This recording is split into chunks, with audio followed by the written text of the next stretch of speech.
Screen पे जो आप देख रहे हैं ये वेलफेयर इंस्पेक्टर का पेपर है। आप देख सकते हैं स्क्रीन पर welfare inspector, staff and welfare inspector, pay level 6 और 50% direct promotion quota of headquarter unit. Date आप देख सकते हैं 6 फरवरी 2025 का पेपर है और 2 घंटे का टाइम दिया गया है, यानी 120 मिनट है। मैक्सिमम मार्क्स 100 है। पे लेवल की जो बेसिक होती है वो 7वें पे कमीशन के अनुसार 35,400 रुपए है। पे ग्रेड की हम बात करें तो पे ग्रेड आपका 4200 रुपए पे ग्रेड है। वेलफेयर इंस्पेक्टर कार्मिक विभाग के यानी पर्सनल डिपार्टमेंट के अधीन काम करता है और जो वेलफेयर इंस्पेक्टर की मेट्रिकल कैटेगरी होती है वो C1 होती है और HOER यानी house of work and period of rest, ये नाम था 2005 से पहले। 2005 में ये संशोधित हो गया, उसके बाद इसको house of employment and regulation इसका फुल फॉर्म है और ये 2005 में संशोधित हो गया था। पहले ये house of work and period of rest के नाम से जाना जाता था। तो HOR के अनुसार जो वेलफेयर इंस्पेक्टर है वो आपका वेलफेयर इंस्पेक्टर है जो एक्सक्लूडेड में आता है, एक्सक्लूडेड में आता है और आपका JEE SSC भी एक्सक्लूडेड में आता है। तो यहाँ पर हम बात करने वाले हैं, इस पेपर का सॉल्यूशन देखने वाले हैं। पेपर का सॉल्यूशन आप देख सकते हैं। इसके जैसे आप सभी जानते हैं नियम सारे वही हैं। 110 प्रश्न है, 10 राजभाषा के हैं। 100 प्रश्नों के उत्तर आपको मैक्सिमम देने हैं, 10 प्रश्न आपको पेपर में छोड़ने हैं। 1/3 नेगेटिव मार्किंग का प्रावधान है और तो आपको 1/3 नेगेटिव मार्किंग में जो प्रश्न आए वही करने हैं। जिनको आप नहीं आते हैं तो वो नहीं कर सकते। 100% से आपको ज्यादा नहीं करने हैं, 10 प्रश्न आपको छोड़ने हैं। 10 प्रश्न आप वो छोड़ सकते हैं जिनमें आपको डाउट है या जो प्रश्न आपके समझ में नहीं आ रहा या जिस प्रश्न में उत्तरों में गलती है। तो उन जिस पे डाउट है, नहीं आ रहे हैं या जिन पे आपको सस्पेंस है या उत्तर में आपको लग रहा है कि किसी प्रकार की मिस्टेक है तो आप वो 10% छोड़ सकते हैं। यदि आप 60% नंबर नहीं ला पाते हैं पेपर में तो आप नंबरों के इस खेल में बाहर हो जाते हैं। आपकी जो APR सेक्शन है, APR सेक्शन है annual performance appraisal report, annual performance appraisal report APR है। जब भी देखा जाएगा लास्ट 3 इयर्स की APR देखी जाती है इसमें, वो APR सेक्शन और सर्विस रिकॉर्ड जब भी देखा जाएगा जब आप 60% अंक इसमें ला पाते हैं, यानी पेपर क्वालिफाई कर पाते हैं यानी पास कर पाते हैं, जब ही आपका देखा जाएगा। अन्यथा आप नंबरों के इस खेल में बाहर हो जाते हैं। तो चलिए साथियों, नंबरों के इस खेल में आपका बहुत बहुत अभिनंदन है। VR क्लासेज आपका हार्दिक अभिनंदन करती है। आपको सक्सेस की और वेलफेयर इंस्पेक्टर बनने के लिए आपको बहुत बहुत शुभकामनाएं देती हैं। तो चलिए हम शुरुआत करते हैं। प्रश्न नंबर 1 यहाँ स्क्रीन पे आ चुका है, आप देख सकते हैं। जो पहला प्रश्न है वो आप देख सकते हैं। पहला प्रश्न यहाँ पर जो लिया गया है वो है रेलवे कर्मचारी कार्य के घंटे और विश्राम की अवधि नियम 2005। देखिए यहाँ पे जो ये 2005 है, house of work and period of rest, ये HOR की फुल फॉर्म है।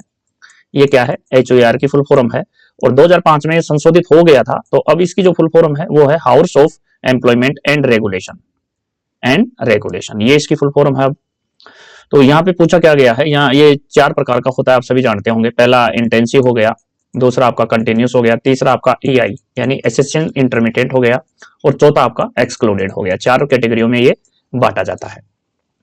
2005 में संशोधित हो गया है, आप देख सकते हैं प्रश्न में।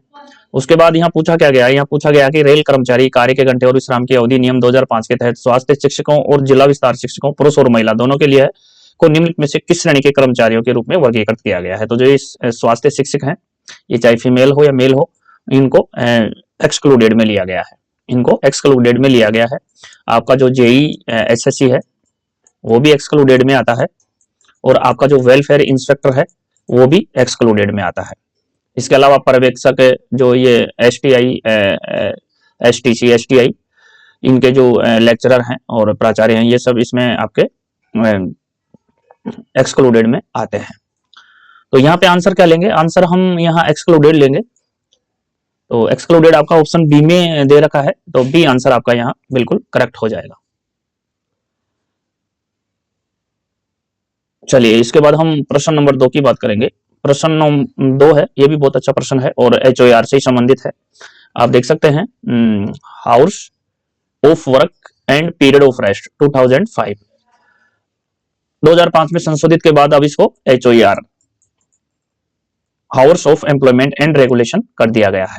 तो अब यहाँ पे जो पूछा गया है वो क्या पूछा गया है, ये पूछा गया है कि रेल सेवक कार्य के घंटे और विश्राम की अवधि नियम 2005 के अंतर्गत गोपनीय क्षमता में नियोजित रेलवे सेवकों में निम्नलिखित कौन कौन शामिल है। यहाँ पे गोपनीय क्षमता के बारे में पूछा गया है। तो यहाँ पे जो अपन लेंगे गोपनीय क्षमता में नियोजित रेल सेवकों में, उसके लिए जो राइट आंसर बनता है वो देख लेते हैं अपन। टाइपिस्ट जो अलग गोपनीय सेल में या प्रशासनिक कार्यों में अधिकारियों से संलग्न है, ये भी गोपनीय क्षमता में आते हैं। और साइपर ऑपरेटर्स हैं, सिपर ऑपरेटर्स हैं, ये भी गोपनीय क्षमता में आते हैं। गोपनीय सहायक और व्यक्तिगत सहायक ये भी गोपनीय क्षमता में आते हैं। यानी कि बात करें हम तो यहाँ पे ऑल ऑफ द अबव उपरोक्त तो सभी हो जाएंगे, तीनों ये है जो बिल्कुल गोपनीय क्षमता में नियोजित रेल सेवकों में शामिल है। तो ये ए बी सी तीनों शामिल है, आंसर हम इसमें डी ले लेंगे। उसके बाद हम बात करेंगे क्वेश्चन नंबर 3 की बात करेंगे। एक ही स्टेशन के भीतर स्थानांतरण के लिए जहां निवास में कोई परिवर्तन शामिल नहीं है, समग्र स्थानांतरण अनुदान मूल वेतन के कितने प्रतिशत पर भुगतान किया जाता है। तो ये 20 किलोमीटर से अबव पे 80% किया जाता है। सीटीजी है ये, सीटीजी का जो फुल फॉर्म होता है आप प्रश्न में देख सकते हैं, कंपोजिट ट्रांसफर ग्रांट, ये इसका फुल फॉर्म होता है सीटीजी का। और 20 किलोमीटर से ऊपर ये अपने 80% आता है। यहाँ पे निवास में कोई परिवर्तन नहीं किया गया है और एक ही स्टेशन के भीतर है और निवास में परिवर्तन नहीं किया गया है। तो यहाँ पे इस स्थिति में जो सीटीजी है, इस स्थिति में जो सीटीजी है कंपोजिट ट्रांसफर और ग्रांट, ये लागू नहीं होता है इस स्थिति में। तो यहाँ ऑप्शन डी में जो दे रखा है ये आपका राइट आंसर हो जाता है।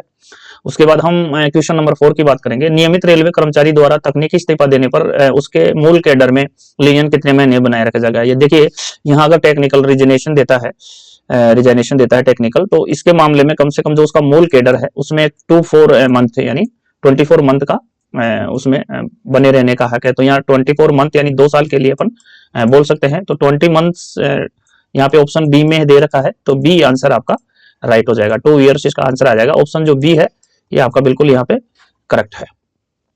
उसके बाद हम बात करने वाले हैं क्वेश्चन नंबर 5 की। कर्मचारी कल्याण एवं सुविधाओं के अंतर्गत यह किस मांग संख्या पर प्रभावित किया जाता है। देखिए डिमांड नंबर की बात कर रहा है, यानी कि स्टाफ वेलफेयर एंड एमिनिटीज किस में आता है। तो वेलफेयर स्टाफ एंड एमिनिटीज जो डिमांड नंबर 11 में आता है, डिमांड नंबर 11 में आता है। Expenditure under staff welfare and amenities is charge to which demand number, यानी कर्मचारी कल्याण एवं सुविधाओं के अंतर्गत यह किस मांग संख्या पर प्रभावित किया जाता है। तो ये डिमांड नंबर 11 पे किया जाता है। तो ऑप्शन जो सी है यहाँ आपका करेक्ट हो जाता है। डिमांड नंबर जो 32 है वो कॉन्ट्रेक्चुअल पेनल्टीज से संबंधित है, और नहीं सॉरी कॉन्ट्रेक्चुअल पेमेंट से संबंधित है, कॉन्ट्रेक्चुअल पेमेंट से संबंधित है। और जो आपका 28 है वो कॉस्ट ऑफ मटेरियल से संबंधित है, और जो डिमांड नंबर 65 है वो रेवेन्यू रिसिप्ट से संबंधित है। तो यहाँ पे जो स्टाफ वेलफेयर एंड एमिनिटीज का है वो डिमांड नंबर 11 से है। तो सी आपका यहाँ पे राइट हो जाएगा। वित्तीय शुद्धता के सिद्धांत की बात करेंगे नेक्स्ट प्रश्न में।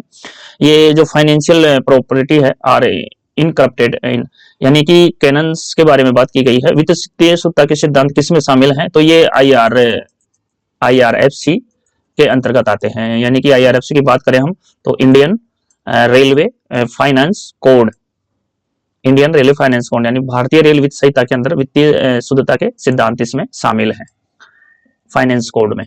तो यहाँ आपका जो ऑप्शन बनेगा वो बी आंसर बनेगा। इसके बाद हम बात करेंगे क्वेश्चन नंबर 7 की बात करेंगे। कार्यस्थल पर महिलाओं के यौन उत्पीड़न की निषेध RS कंडक्ट रूल्स 1966 के किस नियम के अंतर्गत आती है। देखिए कंडक्ट रूल्स हैं ये आपके 1966 railway service conduct and rules. तो ये 1966 आपका ईयर भी ध्यान रखना है। टोटल इसमें 26 नियम है, और उसमें से ये कार्यस्थल पर महिलाओं के यौन उत्पीड़न की निश्चितता यानी कि prohibition of sexual harassment of women at work place is dealt with under rules of RS conduct rules 1966।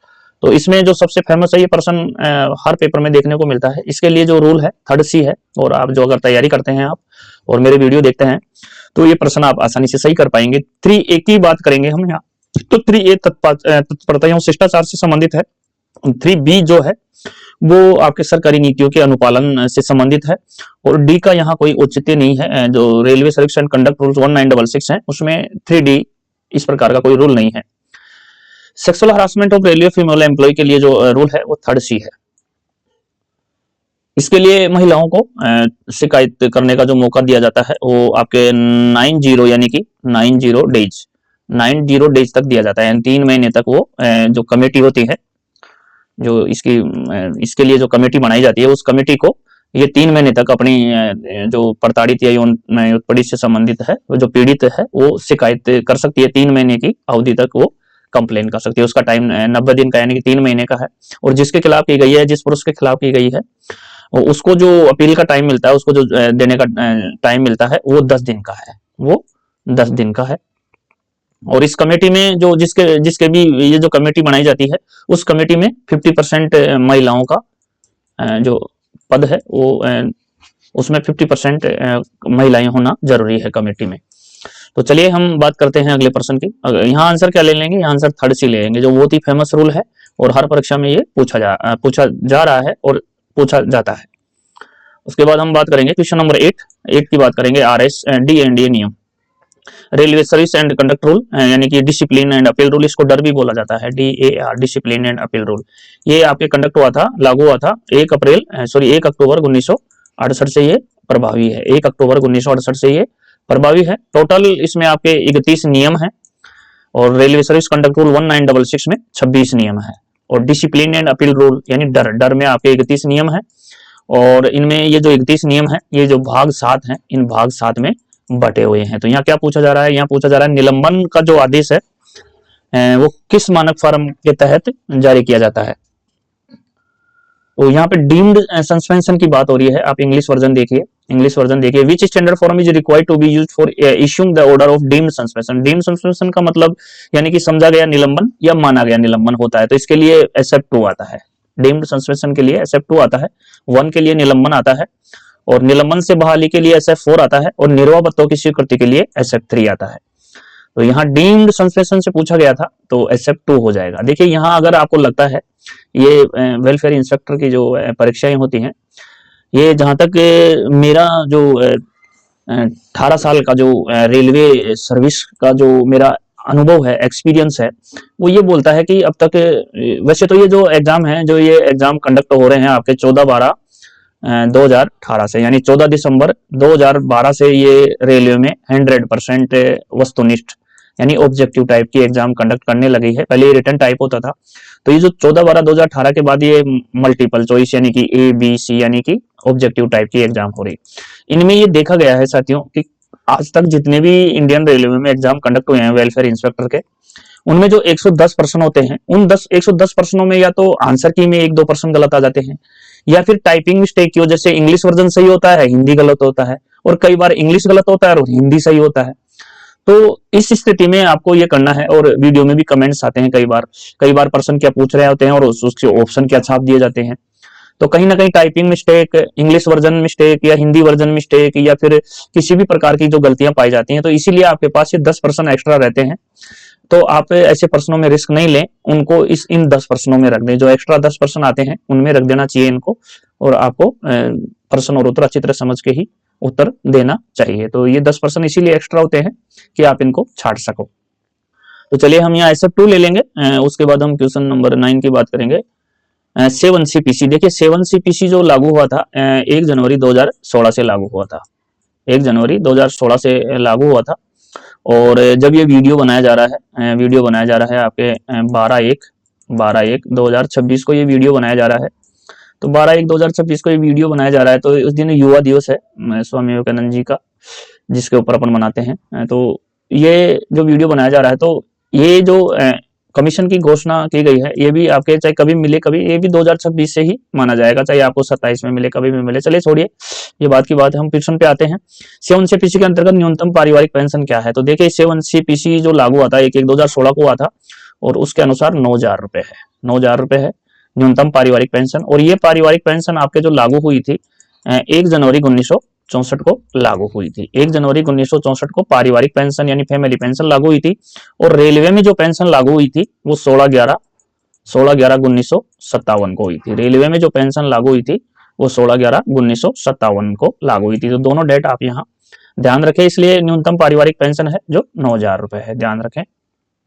तो यहाँ आंसर क्या ले लेंगे? यहाँ आंसर B ले लेंगे। चलिए आगे की ओर बढ़ते हैं, क्वेश्चन नेक्स्ट हल करते हैं। चिकित्सा शुल्क की प्रतिपूर्ति के लिए दावा उपचार पूरा होने की तिथि से कितने महीनों के अंतर्गत किया जाना चाहिए? तो ये 6 महीने के अंतर्गत कर दिया जाना चाहिए। ऑप्शन B है जो आपका यहाँ राइट हो जाता है। उसके बाद यहाँ DLI की फुल फॉर्म पूछी गई है, तो DLI के लिए आपको D से हो जाएगा आपका डिपॉजिट, L से हो जाएगा लिंक्ड, और I से हो जाएगा इंश्योरेंस, यानी कि, और S से स्कीम का, स्कीम आपका ये ठीक है DLI, यानी कि DLI स्कीम, तो यानी डिपॉजिट लिंक्ड इंश्योरेंस स्कीम होता है। तो ऑप्शन जो B आपका यहाँ पे दे रखा है ये आंसर हो जाएगा। पेपर बहुत अच्छा है साथियों, पेपर अच्छा है, 6 फरवरी 2025 का पेपर है, अच्छा पेपर है, इसीलिए वीडियो में इसको शामिल किया है। चलिए प्रश्न आगे की ओर बढ़ते हैं। क्वेश्चन नंबर 12 है रेलवे सेवा आचार नियम 1966। टोटल इसमें 26 नियम है। किस नियम के तहत रेलवे कर्मचारी को राजनीतिक दल का सदस्य बनने से रोका गया है? देखिए, किसी चुनाव में भाग लेना या राजनीतिक गतिविधियों में चुनाव में भाग नहीं लेना वर्जित है, इससे संबंधित आपका नियम 5 है। चुनाव में भाग नहीं ले सकता, राजनीतिक गतिविधियों में शामिल नहीं हो सकता, इसके लिए नियम 5 है। और नियम 6 में क्या है? नियम 6 जो संघ एवं संगठन में शामिल होने से है, यानी संघ या संगठन में शामिल नहीं हो सकता केवल एक यूनियन को छोड़ के। नियम 4 में नौकरी, व्यापार या निजी व्यापार से है। और नियम जो 8 है वो प्रेस, मीडिया, टीवी, समाचार पत्र, यानी कि प्रेस, मीडिया, टीवी, समाचार पत्र में कोई भी आप समाचार न्यूज रेलवे की नहीं दे सकते बिना परमिशन के, इसके लिए है। तो यहाँ पे बात कर रहा था ये राजनीतिक दल का सदस्य बनने से रोका गया है, तो इसके लिए नियम 5 है। इसके लिए कौन सा नियम है? 5 है। इसमें राजनीतिक गतिविधियों या चुनाव में भाग नहीं ले सकता है रेलवे कर्मचारी, इसके लिए जो रेलवे सर्विस कंडक्ट रूल 1966 है उसका नियम 5 है। तो यहाँ डी आंसर अपन यहाँ बड़ी आसानी से ले लेंगे। देखिए, बहुत ही अच्छा प्रश्न है, और ये प्रश्न हर पेपर में लगभग आता रहता है। What is the full form of प्राण? प्राण, हाउ मेनी डिजिट डज ये प्राण नंबर हैव? देखिए, प्राण साहब तो जा चुके हैं, फिल्मों से विदा हो गए हैं, यानी प्राण का पूरा नाम क्या है और प्राण नंबर में कितने अंक होते हैं? देखिए, पहले तो सबसे पहले हम बात करेंगे प्राण की। यहाँ फुल फॉर्म पूछी गई है, तो P से परमानेंट हो जाएगा, R से आपका रिटायरमेंट हो जाएगा, A से आपका अकाउंट हो जाएगा, और N से आपका नंबर हो जाएगा। तो परमानेंट, रिटायरमेंट, अकाउंट, नंबर हो जाएगा। और इसके जो अंक हैं नंबर में प्राण में कितने होते हैं? वो 12 होते हैं। और यहाँ पे जो आपका पेंशन पेमेंट ऑर्डर है यानी पीपीओ जो है वो आपके 14 अंक का होता है। और इसमें जो एक होता है आपका पीपीएन होता है, पीपीएन होता है, ये आपका परमानेंट पेंशन अकाउंट नंबर होता है, परमानेंट पेंशन अकाउंट नंबर होता है, ये आपके 16 अंक का होता है। पीपीएन 16 अंक का हो गया, प्राण 12 अंक का हो गया, पीपीओ 14 अंक का हो गया, और आपका आधार कार्ड है वो भी 12 अंक का है, और पैन कार्ड 10 अंक का है। उसके बाद हम 14 की बात करेंगे। यहाँ पीएफआरडीए की फुल फॉर्म पूछी गई है, बहुत ही अच्छा प्रश्न है। पीएफआरडीए की फुल फॉर्म आप बता सकते हैं, इसमें देख सकते हैं पी से आपका पेंशन हो जाएगा, एफ से आपका फंड हो जाएगा, और आर से आपका रेगुलेटरी हो जाएगा, बीच में आपका एंड आ जाएगा, और डी से आपका डेवलपमेंट हो जाएगा, और ए से आपका ऑथोरिटी हो जाएगा, पेंशन फंड विनियामक और विकास प्राधिकरण। तो ये जो फुल फॉर्म आती हैं वेलफेयर इंस्पेक्टर में 5 से 6 फुल फॉर्म पूछी जाती हैं, तो ये ज्यादा नहीं है, 100-150 के आसपास मुख्य हैं, तो आप इनका अच्छी तरह से रट्टा मार लें, आपके गलती नहीं होनी चाहिए। पीएफआरडीए, तो ये फुल फॉर्म आपका जो ऑप्शन है यहाँ पे डी है, तो डी आंसर अपन यहाँ ले लेंगे। उसके बाद हम बात करेंगे क्वेश्चन नंबर 15 की। औसत वेतन पर अवकाश सेवा के दौरान रेलवे पास लेते समय की नकदीकरण सीमा कितने दिनों से अधिक नहीं हो सकती है? तो देखिए, ये जो एलएपी है, एलएपी की बात कर रहा है, यानी कि कितनी एलएपी आप पूरे सर्विस काल के दौरान ले सकते हैं। तो पूरे सर्विस काल में आप 10-10 टुकड़ों में 10-10 के टुकड़ों में 10-10 के टुकड़ों में 6 बार आप ये कर सकते हैं। 1 2 3 4 5, एक और रह गया, 6 बार ये ले सकते हैं। इनमें 2 साल का गैप जरूरी है, जिसको अपन ब्लॉक पीरियड बोलते हैं। 2 साल का गैप जरूरी है, हर 2 साल का गैप जरूरी है, जिसको ब्लॉक पीरियड बोला जाता है। तो ये टोटल सर्विस काल में 6 बार कर सकते हैं, और एक बार में 10 एलएपी का अपना एनकेसमेंट करवा सकते हैं। लेकिन इन 10 एलएपी का एनकेसमेंट करवाने के समय अपने खाते में 30 एलएपी का शेष रहना जरूरी है, यानी कि अपने पास 40 एलएपी होगी जब अपना 10 एलएपी का एनकेसमेंट करा सकते हैं। उसके बाद 10 का करा लेंगे तो 30 खाते में बचे रहना शेष जरूरी है। और इनमें ये 2-2 साल का गैप क्या है? ये 2-2 साल का गैप जरूरी होता है, 2-2 साल का गैप जरूरी होता है, जिसको ब्लॉक पीरियड बोला जाता है। पूरे सर्विस काल में ये 6 बार कराया जा सकता है। पास इसमें निकलवाना पड़ता है, और 1 साइड का रिजर्वेशन भी जरूरी है। पास इसमें निकलवाना पड़ता है, और 1 साइड का रिजर्वेशन भी इसमें जरूरी है। तो ऑप्शन जो बी है वो बिल्कुल करेक्ट है। पूरे सेवा काल में 60 एलएपी का अपन नकदीकरण करवा सकते हैं। और वो जो 300 एलएपी है, वो आप 300 एलएपी का सेवानिवृत्ति पर नकदीकरण होता है, उसमें आप 300 एलएपी से ज्यादा नहीं जोड़ सकते हैं। अगर 300 से ज्यादा जोड़ते हैं तो फिर वो लैप्स हो जाती है, 300 से ज्यादा जोड़ते हैं तो लैप्स हो जाती है। एक पूछता है आपका एच एलएपी का पूछता है, यानी कि लिव ऑन ऑफ एवरेज पे, इसका पूछता है, तो ये कितनी जोड़ सकते हैं? तो एलएचपी अपना अनलिमिटेड जोड़ सकते हैं।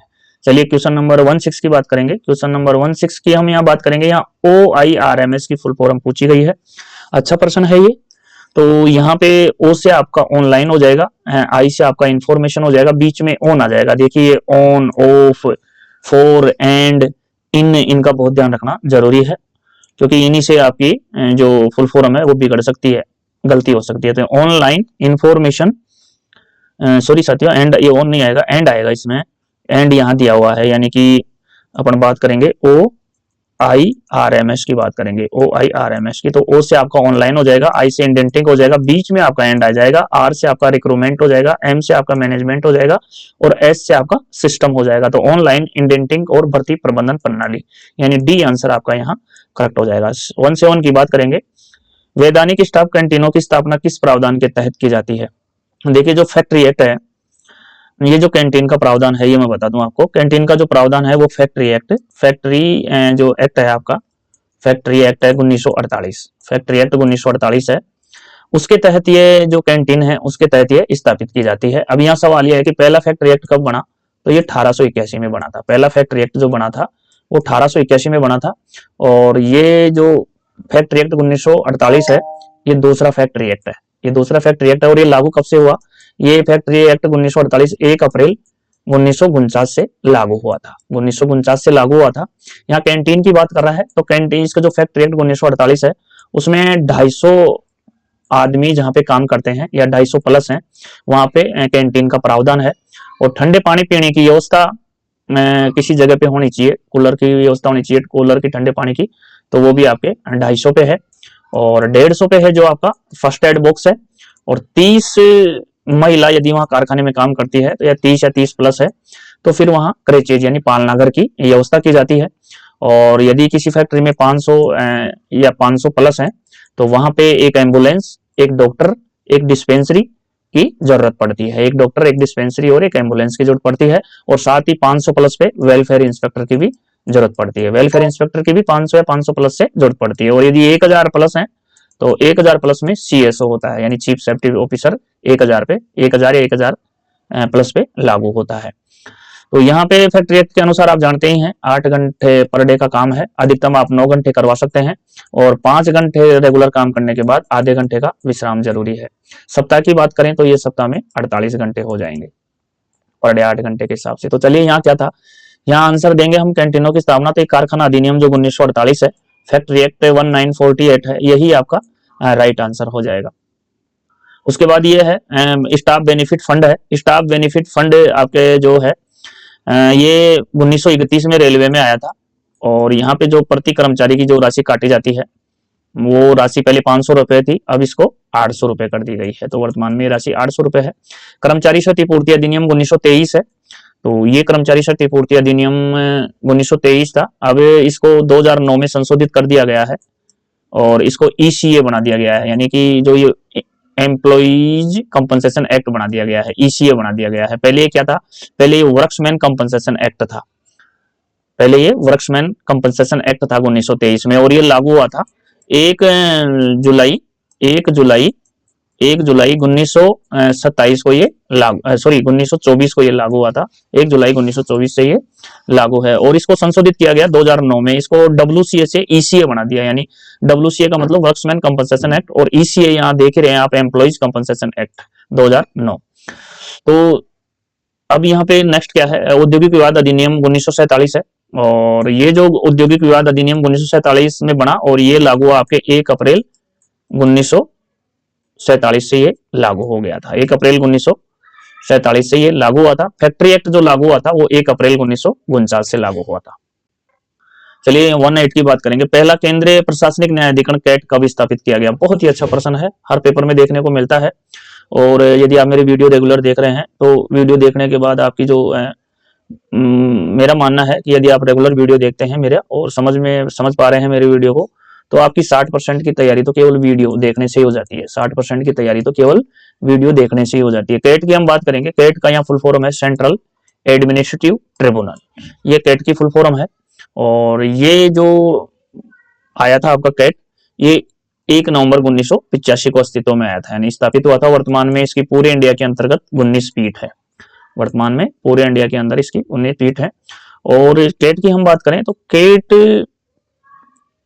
एक कर्मचारियों के मुद्दे जो होते हैं, भारत सरकार राज्य सरकार कर्मचारियों के जो मुद्दे होते हैं उनको सुलझाने के लिए कैट की स्थापना की गई थी कर्मचारियों के लिए।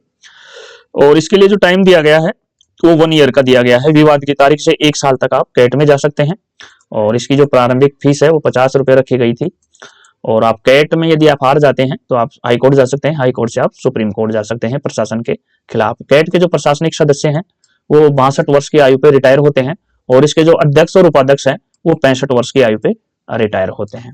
ये मुख्य थे। और इसकी स्थापना 1 नवंबर 1985 को हुई थी कैट की। वर्तमान में 19 फीट है। और फुल फॉर्म की बात करें तो सेंट्रल एडमिनिस्ट्रेटिव ट्रिब्यूनल होता है। तो चलिए यहाँ और यहाँ एक एसएलपी की बात करेंगे। चलिए अगले प्रश्न में कर लेते हैं। यहाँ क्या आंसर आएगा? 1 नवंबर 1985 आएगा। ऑप्शन जो ए है ये आपका करेक्ट हो जाता है। उसके बाद हम क्वेश्चन नंबर 19 की बात करेंगे। यहाँ एसएलपी की फुल फॉर्म पूछी गई है। तो एसएलपी की जो फुल फॉर्म होती है वो होती है स्पेशल लीव पिटीशन होती है। और ये जो एसएलपी लगाई जाती है कैट के बाद सीधे सुप्रीम कोर्ट में लगाई जाती है। ये प्रश्न पूछा जाता है। ऑप्शन में हाई कोर्ट भी होता है कि कैट में एसएलपी लगाने के बाद फिर नेक्स्ट कहाँ लगाई जाती है? तो नेक्स्ट फिर सीधे सुप्रीम कोर्ट में लगाई जाती है एसएलपी।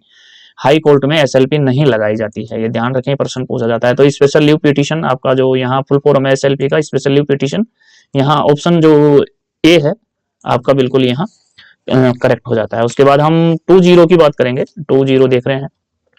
20 पूछ रहा है गैर चयन पदों के लिए यानी नॉन सिलेक्शन पोस्ट के लिए, नॉन सिलेक्शन पोस्ट के लिए कितने महीनों की प्रत्याशित रिक्तियों पर विचार किया जाता है? देखिए यहाँ एक्स कैडर की जो पोस्ट होती हैं उनके लिए 24 मंथ है।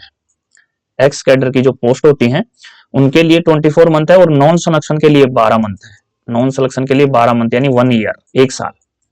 1 साल की हम बात करेंगे तो ऑप्शन बी में है, तो यानी 12 मंथ, तो ये बी आंसर आपका यहाँ राइट हो जाता है। उसके बाद हम बात करने वाले हैं 21। बहुत ही अच्छा प्रश्न है और इसकी ट्रिक बताएंगे आपको। 1000 किलोमीटर से अधिक लेकिन 2000 किलोमीटर से कम दूरी पर जुड़ने का समय दिया जाता है। आप सबको ये प्रश्न आता होगा। चलिए 1000 यानी कि हम बात करेंगे यहाँ 0 से 1000 किलोमीटर तक लेते हैं अपन 10 दिन, और 1000 किलोमीटर से 2000 किलोमीटर तक लेते हैं अपन 12 दिन, और 2000 किलोमीटर से अबोव 2000 किलोमीटर से अबोव लेते हैं अपन 15 दिन। ये इसकी ट्रिक है। और यदि आप प्रशासनिक आधार पे जब आपका ट्रांसफर होता है, ज्वाइनिंग टाइम जो है आपका, वो अगर आप एरोप्लेन से करते हैं और उसकी दूरी 2000 प्लस है, आप एरोप्लेन से करते हैं और उसकी दूरी 2000 प्लस है, तो फिर आपको 12 दिन का समय दिया जाता है। और इनमें यदि आप इन जो समय दिया जाता है 10 दिन का, ये 12 दिन का, ये 15 दिन का, और फिर ये एरोप्लेन से यदि 2000 से अबव है तो 12 दिन का, इनमें यदि आप बचा लेते हैं समय तो फिर वो एलएपी में काउंट कर दिया जाता है। एलएपी जो छुट्टी होती है उसमें जोड़ दिया जाता है। तो यहाँ क्या था, 1000 किलोमीटर से अधिक लेकिन 2000 किलोमीटर से दूरी, यानी 1000 से अधिक लेकिन 2000 से कम, तो ये 12 दिन में आ गया आपका जो फॉर्मूला है, ये 12 दिन में है। तो 12 दिन आपका ऑप्शन सी में है, तो यही आपका सी आंसर यहाँ राइट हो जाता है। उसके बाद हम क्वेश्चन नंबर बात करेंगे 22 की बात करेंगे। बहुत ही अच्छा प्रश्न है ये 22। यहाँ रनिंग भत्ता इंडियन रेलवे एस्टेब्लिशमेंट मैनुअल के किस अध्याय में? देखिए ये दो होते हैं, एक होता है आपका IREM और एक होता है आपका IREC। ये होता है इंडियन रेलवे एस्टेब्लिशमेंट मैनुअल और ये होता है इंडियन रेलवे एस्टेब्लिशमेंट कोड। तो ये रनिंग भत्ता की बात कर रहा है IREM के किस अध्याय में है? तो रनिंग भत्ता इंडियन रेलवे एस्टेब्लिशमेंट मैनुअल के किस अध्याय में है? तो अध्याय ये है आपका रनिंग भत्ता है जो अध्याय 9 में है, चैप्टर 9 में है रनिंग भत्ता। रनिंग भत्ता अध्याय 9 में है, चैप्टर 9 में है, तो यहाँ बी आंसर आपका करेक्ट हो जाएगा। रनिंग भत्ता अध्याय 5 में क्या है? अध्याय 5 में अवकाश नियम है। अध्याय 3 में क्या है? अध्याय 3 में वरिष्ठता या सेवा की समाप्ति से संबंधित है। वरिष्ठता यानी सीनियरिटी और सेवा की समाप्ति से है। अध्याय 13 में क्या है? अध्याय 13 में आपका जो मेडिकली डिकैटेराइज्ड होता है कर्मचारी, उसका वैकल्पिक रोजगार में समायोजन से संबंधित है। जैसे कोई कर्मचारी मेडिकल डिकैटेराइज हो जाता है तो उसको कहाँ समायोजित करना है, उससे संबंधित है अध्याय 13 में। यहाँ रनिंग भत्ते से पूछा गया था, तो रनिंग भत्ते से आपका चैप्टर 9 यानी अध्याय 9 आ जाएगा। तो ऑप्शन जो बी दे रखा है यह आपका करेक्ट हो जाता है। उसके बाद हम बात करेंगे क्वेश्चन नंबर 23। आवंटित कर्मचारी की मृत्यु की स्थिति में सामान्य किराए के भुगतान पर रेलवे क्वार्टर को कितने महीनों तक रखने की अनुमति है? यदि किसी रेलवे कर्मचारी की डेथ हो जाती है तो उसका परिवार है जो क्वार्टर को 2 साल तक रख सकता है सामान्य किराए पर। देखिए यहाँ ये चीज का नोटिस करना बहुत जरूरी है। सामान्य किराए पर वो 2 साल तक क्वार्टर को रख सकता है, 2 साल तक क्वार्टर को सामान्य किराए पर रख सकता है। यदि किसी कर्मचारी की मृत्यु हो जाती है तो उसके जो बीवी बच्चे हैं, उसके जो आश्रित हैं, उसका जो आश्रित हैं बीवी बच्चे, वो 2 साल तक क्वार्टर को रख सकते हैं सामान्य किराए पर। और यदि कर्मचारी सेवानिवृत्ति होता है, यदि कर्मचारी रिटायरमेंट होता है तो रिटायरमेंट पर भी वो 4 महीने, रिटायरमेंट पर भी 4 महीने, रिटायरमेंट पर 4 महीने सामान्य किराए पर, यह ध्यान रखने वाली बात है, सामान्य किराए पर वो 4 महीने तक क्वार्टर को रोक सकता है रिटायरमेंट पर, जब वो सेवानिवृत्त होता है। और मान लो उसको 4 महीने की और आगे जरूरत है तो वो 4 महीने और रोक सकता है। लेकिन लफड़ा क्या है?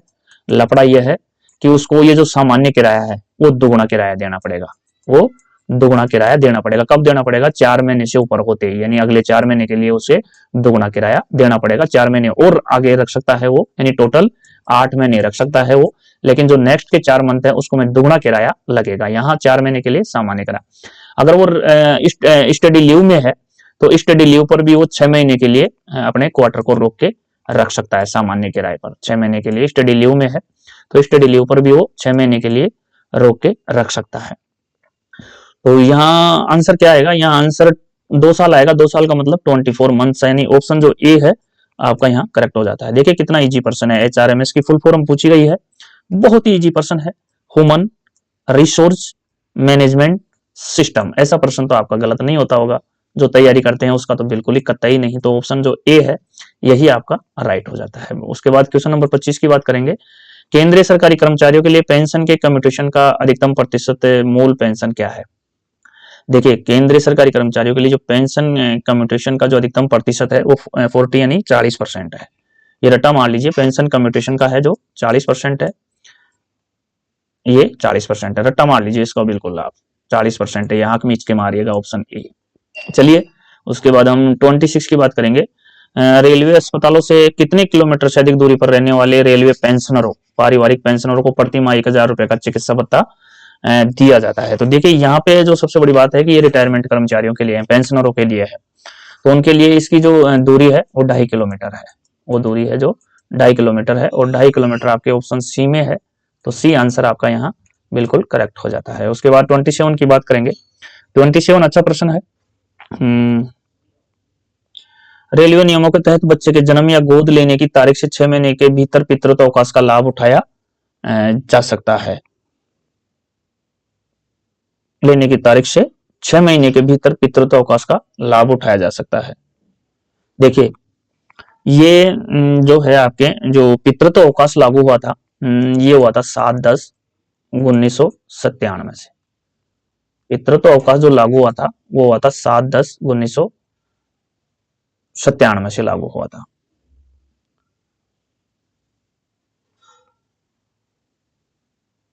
और ये जो आपके LAP के छुट्टी का हुआ था, ये हुआ था आपका 1/7/1997, और 1/12/1997 से आपका लागू हुआ था जो चिकित्सकों को जो भत्ता मिलता है, चिकित्सा भत्ता, नॉन प्रैक्टिस अलाउंस NPA, जो आजकल 20% है, जो आजकल 20% है, पहले ये 25% था, वर्तमान में ये NPA 20% है। ये लागू हुआ था चिकित्सा भत्ता 1/12/1997। यहाँ पूछा क्या गया है? यहाँ पूछा है कि रेलवे नियमों के तहत बच्चे के जन्म या गोद लेने की तारीख से 6 महीने के भीतर पितृत्व अवकाश का लाभ उठाया जा सकता है। यहाँ प्रश्न में ही उत्तर दे दिया गया है, यहाँ प्रश्न में ही उत्तर दे दिया है 6 महीने के भीतर। यानी कि आप कोई बच्चा गोद आपके डिलीवरी नहीं होती है मैडम, आपकी मिसेज के वाइफ के, यानी आप बच्चा गोद लेते हैं तो गोद लेने की तारीख से 6 महीने तक पितृत्व का अवकाश लाभ उठाया जा सकता है, और यहाँ महीने दे दिए गए हैं। तो यहाँ आप देखिए प्रश्न में ही उत्तर दे दिया गया है, यानी कि बच्चे के जन्म या गोद लेने की तारीख से 6 महीने के भीतर पितृत्व अवकाश का लाभ उठाया जा सकता है। बिल्कुल उठाया जा सकता है 6 महीने के भीतर। अगर आप 6 महीने के भीतर नहीं उठाते हैं तो जो आपको पितृत्व अवकाश मिलता है 15 दिन का, जो पितृत्व अवकाश मिलता है, एक बच्चे पर 15 दिन का मिलता है और 2 बच्चों पे ये 30 दिन का मिलता है, 2 बच्चों पे ये 30 दिन मिलता है, तीसरी डिलीवरी पे ये नहीं मिलता है। और यदि आप 6 महीने तक इसको नहीं लेते हैं तो ये लैप्स हो जाता है। तो वही नियम यहाँ पे है, गोद लेने पर आपको 6 महीने के भीतर इन 15 दिन का अवकाश ले लेना चाहिए, अगर नहीं लेते हैं तो फिर ये लैप्स हो जाता है। तो यहाँ प्रश्न के अंदर ही आंसर दे दिया गया है, तो ऑप्शन जो सी ले लेंगे 6 महीने, यहाँ ऑप्शन की जरूरत ही नहीं पड़ेगी, 6 महीने प्रश्न में ही लिखा हुआ है। चलिए कोई बात नहीं, सी आंसर आपका यहाँ करेक्ट हो जाएगा। उसके बाद हम यहाँ 28 की बात करने वाले हैं। वेतन भुगतान अधिनियम किस वर्ष लागू हुआ? वेतन भुगतान अधिनियम 1936 की बात कर रहा है ये। वेतन भुगतान अधिनियम 1936 की बात कर रहा है, और वेतन भुगतान अधिनियम है, यानी कि आप बात करेंगे पेमेंट ऑफ वेजेज एक्ट, ये 1936 में बना और ये लागू हुआ आपके 28 मार्च 1937 को लागू हुआ। यानी जो वेतन भुगतान अधिनियम 1936 है वो 28 मार्च 1937 को लागू हुआ। तो ये ऑप्शन जो डी है, डी ले लेंगे। यहाँ 29 की बात करेंगे, किसी चयन में एकमात्र रिक्ति केवल यूआर सामान्य वर्ग के लिए आरक्षित की जा सकती है। किसी चयन में एकमात्र रिक्ति, देखिए रिक्ति जब वैकेंसी आउट होती है, जब वैकेंसी निकलती है, तो उसमें चाहे एससी की सीट 0 हो, चाहे एसटी की सीट 0 हो, चाहे ओबीसी की सीट 0 हो, लेकिन अगर सामान्य वर्ग की एक भी सीट है तो उसको वैकेंसी को आउट कर दिया जाता है, यानी कि वैकेंसी निकाल दी जाती है। ये कोई जरूरी नहीं कि उसमें ओबीसी की, एससी एसटी की सीट हो, चाहे वो 0 हो, लेकिन अगर सामान्य वर्ग की रिक्ति एक भी बनती है या 2 बनती है तो वैकेंसी निकाल दी जाती है। तो यहाँ सामान्य वर्ग के लिए आरक्षित की जा सकती है। किसी चयन में एकमात्र रिक्ति केवल सामान्य वर्ग के लिए यानी अनारक्षित यूआर के लिए आरक्षित की जा सकती है। तो यूआर है जो बिल्कुल यहाँ जो ऑप्शन ए है वो करेक्ट हो जाएगा। प्रश्न नंबर 30 है, बहुत अच्छा है। रेलवे क्वार्टरों के खाली न होने पर डीसीआरजी की कितनी राशि रोकी जाती है? देखिए डीसीआरजी की जो राशि है, डीसीआरजी की राशि वर्तमान में है जो 25 लाख है। डीसीआरजी की जो राशि है वर्तमान में 25 लाख है, और इसकी फुल फॉर्म भी पूछ ली जाती है। तो डेथ कम रिटायरमेंट ग्रेजुएटी इसकी फुल फॉर्म होती है। डेथ कम रिटायरमेंट ग्रेजुएटी इसकी फुल फॉर्म होती है, और इसकी वर्तमान राशि 25 लाख रुपए है। और जब आप क्वार्टर खाली न होने पर, तो ये जो क्वार्टर आप, तो इसकी पूरी राशि 25 लाख रुपए है, जो पूरी राशि इसकी रोक ली जाती है, फुल रोक ली जाती है। तो ऑप्शन बी है जो आपका बिल्कुल यहाँ करेक्ट हो जाता है। और इसके बाद बहुत ही अच्छा प्रश्न है, एक वर्ष में स्कूल चेक पास के कितने सेट जारी किए जाते हैं? तो एक वर्ष में स्कूल चेक पास के 3 सेट जारी किए जाते हैं, और एक तरफा की बात करें तो ये 6 सेट होते हैं, और फुल सेट की बात करें तो 3 फुल सेट होते हैं, 3 फुल सेट होते हैं, और एक तरफा की बात करें तो 6 सेट होते हैं। यहाँ फुल सेट के हिसाब से दिया गया है ऑप्शन, तो डी आंसर अपना यहाँ बिल्कुल करेक्ट हो जाएगा। उसके बाद हम 32 की बात करेंगे, मानव संसाधन योजना किसमें मदद करती है? बहुत ही अच्छा प्रश्न है, यानी कि मेन पावर प्लानिंग फैकल्टेटिस, तो यहाँ पे मानव संसाधन योजना किस में मदद करती है? तो ये है जो आपके प्रमोशन एट राइट टाइम, समय पर पदोन्नति, बिल्कुल करेक्ट है। सरेंडर ऑफ पोस्ट, पदों का परित्याग, ये भी करेक्ट है, और रिक्रूटमेंट, ये भी करेक्ट है। तो यहाँ पे तीनों राइट है, तो ऑप्शन जो डी है आपका यहाँ करेक्ट हो जाता है। क्वेश्चन नंबर 33 है, शिक्षा सहायता की छूट, ट्यूशन फीस की प्रतिपूर्ति और हॉस्टल सब्सिडी कितने बच्चों तक उपलब्ध होती है? देखिए जो ये सारे भी जो सारे नियम है रेलवे में, चाहे वो ट्यूशन फीस का हो, शिक्षा सहायता की छूट हो, हॉस्टल सब्सिडी हो, या किसी भी प्रकार के जो यहाँ पे दिया गया है शिक्षा सहायता, यानी कि बात करेंगे हम हॉस्टल सब्सिडी, ट्यूशन फीस, ये सब है ना, ये 2 बच्चों तक ही लागू है, ये 2 बच्चों तक ही लागू है। तो यहाँ पे सीधा सा सट आंसर अपन ले लेंगे 2 बच्चे, यानी ऑप्शन जो बी है।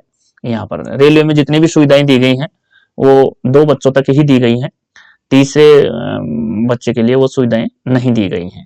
ये ट्यूशन प्रतिपूर्ति की बात करें अपन, ट्यूशन फीस की, तो 2 बच्चों तक मिलती है। वर्तमान में आप जानते होंगे एक बच्चे की 33,750 रुपए है ट्यूशन फीस, एक बच्चे की 33,750 रुपए है। हॉस्टल सब्सिडी की बात करें तो ये इसका डबल हो जाती है, हॉस्टल सब्सिडी में ये डबल हो जाती है। तो ये जितनी भी है 2 बच्चों तक ये सुविधाएं लागू हैं, तो ऑप्शन जो बी है वो आपको करेक्ट हो जाएगा। प्रश्न नंबर 34 की बात करें, पहले आए अंतिम जाए, अंतिम आए पहले जाए, किसका सिद्धांत है? देखिए छटनी का है रिट्रेसमेंट, ये ऑप्शन जो सी है ये है, यानी पहले आए अंतिम जाए, यानी कि पहले आ गए, आपने पहले आ गए तो आपका जब छटनी की जाएगी तो आपको वरीयता दी जाएगी, लेकिन अंतिम आए, आप सबसे अंत में आए तो सबसे पहले आपको ही भेजा जाएगा। छटनी के मामले की बात है ये, ऑप्शन जो सी है यहाँ बिल्कुल आपका करेक्ट हो जाएगा। छटनी फैक्ट्रियों में या उद्योगों में इस प्रकार की छटनी होती है, जब तो यही नियम लगाया जाता है, यानी पहले आए अंतिम जाए, यानी आप ज्यादा पुराने वर्कर हैं तो जाने का जब नंबर आएगा तो सबसे पहले आपको मतलब भेजने के मामले में आपको वरीयता के मामले में पीछे रखा जाएगा, लेकिन जो बाद में आया उसको सबसे पहले भेजा जाएगा। जब भी बड़े बड़े उद्योगों में नौकरी जाती है या छटनी की जाती है तो वर्करों की ऐसे ही की जाती है, यानी कि सीनियर को वरीयता दी जाती है, सीनियर को बाद में भेजा जाता है, लेकिन जो जूनियर है उसको सबसे पहले भेजा जाता है। तो ये छटनी के मामले में फॉर्मूला है, समझ गए होंगे आप इतना तो। क्वेश्चन नंबर 35 है, फुल फॉर्म ऑफ पीआरएम, प्रेम की देखिए फुल फॉर्म पूछी गई है, बहुत ही अच्छा प्रश्न है। प्रेम की फुल फॉर्म हर प्रश्न में पूछी जाती है, और प्रेम जो रेलवे में आया था 1994 में आया था। जो प्रेम आया था रेलवे में वो 1994 में आया था प्रेम। और प्रेम क्या है, इसकी फुल फॉर्म हम इस क्वेश्चन में हम देख लेते हैं। जो आप participation of railway employees in management, option जो सी दे रखा है यहाँ, पी से आपका पार्टिसिपेशन हो जाएगा, बीच में ऑफ आ जाएगा, ऑफ और इनका यहाँ ध्यान रखें थोड़ा सा, ये बहुत इंपॉर्टेंट चीजें हैं। अपना एंड की बात करें, फॉर की बात करें, ऑफ की बात करें, इन की बात करें, ये चीजें बहुत आती हैं, तो इनका बहुत अपने को ध्यान रखना पड़ता है। यानी कि पार्टिसिपेशन ऑफ रेलवे एम्प्लॉइज इन आ गया, देखिए इन एंड मैनेजमेंट, तो ये इसकी फुल फॉर्म हो जाती है participation of railway employees in management, यानी कि रेलवे कर्मचारियों की प्रबंधन में भागीदारी। यहाँ कई बार वर्ष पूछ दिया जाता है 1994, तो दोनों मैंने आपको बता दिया है। 36 है कर्मचारी शक्ति पूर्ति अधिनियम, यानी एम्प्लॉइज कंपनसेशन एक्ट 1923, और ये लागू हुआ था 1 जुलाई 1924 से ये लागू हुआ था, 1 जुलाई 1924 से लागू हुआ था। अब इसको 2009 में क्या कर दिया गया, 2009 में इसको, पहले ये था 1924 में क्या था ये, यानी कि 1923 में WCA था, वर्क्समैन कंपनसेशन एक्ट। अब इसको बदल करके 2009 में ECA कर दिया। ECA का मतलब यहाँ क्या होता है, आप देख सकते हैं, E से employees, C for compensation, A for act. अब इसको ECA 2009 बना दिया, ECA 2009। क्या पूछ रहा है, कर्मचारी शक्ति पूर्ति अधिनियम 1923 के तहत कर्मचारी शब्द किस धारा में परिभाषित किया गया है। बहुत ही अच्छा प्रश्न है ये, जो सेक्शन 21N धारा है, जो ऑप्शन ए है, यही आपका यहाँ राइट आंसर हो जाएगा। ऑप्शन ए है जो आपका यहाँ करेक्ट आंसर हो जाएगा। 37 की बात करेंगे, the disciplinary authority can never act as inquiry officer, give your views. अनुशासनात्मक प्राधिकारी कभी भी जांच अधिकारी के रूप में कार्य नहीं कर सकता, आपका क्या मत है। देखिए वो कर सकता है, वो कार्य नहीं यानी कर सकता है, कार्य कर सकता है, ये नहीं है जो गलत हो जाएगा आपका, यानी कार्य कर सकता है वो। इसमें आपका क्या मत है, तो कर सकता है इसका मतलब सही, गलत पूर्व अनुमोदन के साथ SAG के मामले में, ये इनकरेक्ट हो जाएगा, गलत। ऑप्शन जो बी है, क्यों हो जाएगा गलत, क्योंकि वो कार्य कर सकता है, इसलिए ये गलत हो जाएगा। 38 की बात करेंगे, 7 जो वेतन आयोग था, 7 CPC था, 7वां वेतन आयोग था, उसके अनुसार गैर प्रैक्टिसिंग बताइए डॉक्टरों के प्रतिशत की बात कराइए, NPA, नॉन प्रैक्टिसिंग अलाउंस, और ये जो वर्तमान में है ये 20% है। 7वें वेतन आयोग, 7वें वेतन आयोग यानी 1/1/2016 से पहले ये 25% था, 16 से पहले ये 25% था, और अब वर्तमान में 1/1/2016 से ये 20% है। पहले ये 25 था, वर्तमान में ये 20 है। नॉन प्रैक्टिस अलाउंस ये लागू हुआ था 1/12/1997 से लागू हुआ था, 1/12/1997 से लागू हुआ था। तो यहाँ आंसर सी ले लेंगे, 20% है वर्तमान में, तो सी आंसर आपका यहाँ बिल्कुल राइट हो जाएगा। उसके बाद हम बात करेंगे DCRG। देखिए DCRG बहुत ही अच्छा प्रश्न है और ये आता रहता है। सेवानिवृत्त कर्मचारी का DCRG तब तक रोका जाता है जब तक वो रेलवे क्वार्टर खाली नहीं कर देता है, बिल्कुल करेक्ट है। डेथ कम रिटायरमेंट ग्रेजुएटी, और इसकी जो राशि है 25 लाख है, और ये जब तक रोकी जाती है कि जब तक रेलवे कर्मचारी क्वार्टर खाली नहीं करता। जब भी तो आप देखते होंगे कि जब कर्मचारी सेवानिवृत्त होता है तो उसके 3 महीने पहले रेलवे क्वार्टर खाली करा लेती है। जब भी वो सेवानिवृत्त होता है रेलवे कर्मचारी तो उससे 3 महीने पहले सरकारी क्वार्टर खाली करवा लेती है। अगर वो नहीं करता है तो उसकी DCRG रोक ली जाती है, और उसको 4 महीने तक सामान्य जो क्वार्टर किराया है जो उसका कटता है सामान्य किराया देना पड़ता है। इसके बाद भी यदि वो 4 महीने और रोकता है तो उसको दुगने किराए HRA पर वो रोक सकता है, क्वार्टर को रोक सकता है। लेकिन ये 25 लाख भी आपके रुक जाते हैं, इसलिए अधिकतर कर्मचारी रिटायरमेंट से 3 महीने पहले ही खाली कर देते हैं। तो यहाँ क्या है, यहाँ आंसर आएगा बिल्कुल सही, DCRG की राशि रोक ली जाती है। ऑप्शन ए है जो आपका यहाँ करेक्ट हो जाता है।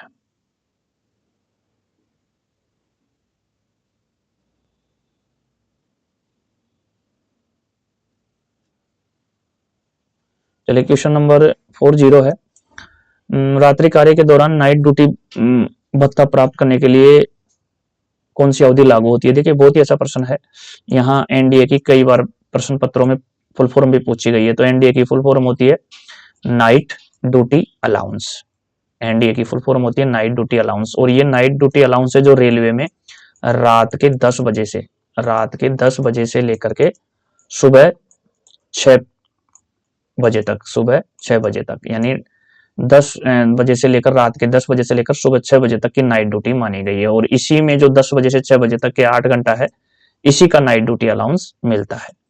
तो रात्रि कार्य के दौरान नाइट ड्यूटी भत्ता प्राप्त करने के लिए कौन सी अवधि लागू होती है, तो ये रात के 10 बजे से लेकर के सुबह 6 बजे तक, यानी रात के 22 बजे से लेकर के और 6 बजे तक, तो ये माना जाएगा टाइम आपका 22 बजे से 6 बजे तक। तो ऑप्शन जो बी है ये करेक्ट है।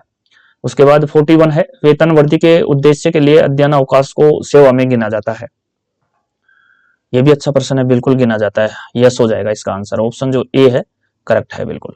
उसके बाद हम 42 की बात करेंगे, डिसिप्लिन एंड अपील रूल 1 अक्टूबर 1968, ये जो प्रभावी हुआ था 1 अक्टूबर 1968 से प्रभावी हुआ था। डर, ये डर क्यों बोलते हैं इसको? डर इसलिए बोलते थे कि कर्मचारियों में डर पैदा करता है। डिसिप्लिन एंड अपील रूल 1 अक्टूबर 1968, और इसमें टोटल 31 नियम है, और the railway servant conduct rule में 1966 में 26 नियम है, इसमें 31 है, और ये भाग 7 में बटे हुए हैं, 7 भागों में बटे हुए हैं, टोटल 31 नियम है। 1 अक्टूबर 1968 से डर प्रभावी है, यानी डर का मतलब discipline and appeal rule 1 October 1968।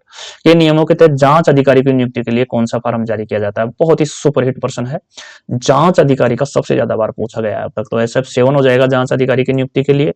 SF1 के लिए SF11 के लिए माइनर पेनल्टी हो जाएगा, SF5 के लिए मेजर पेनल्टी हो जाएगा, और SF1 के लिए सस्पेंशन हो जाएगा। सस्पेंशन का मतलब निलंबन।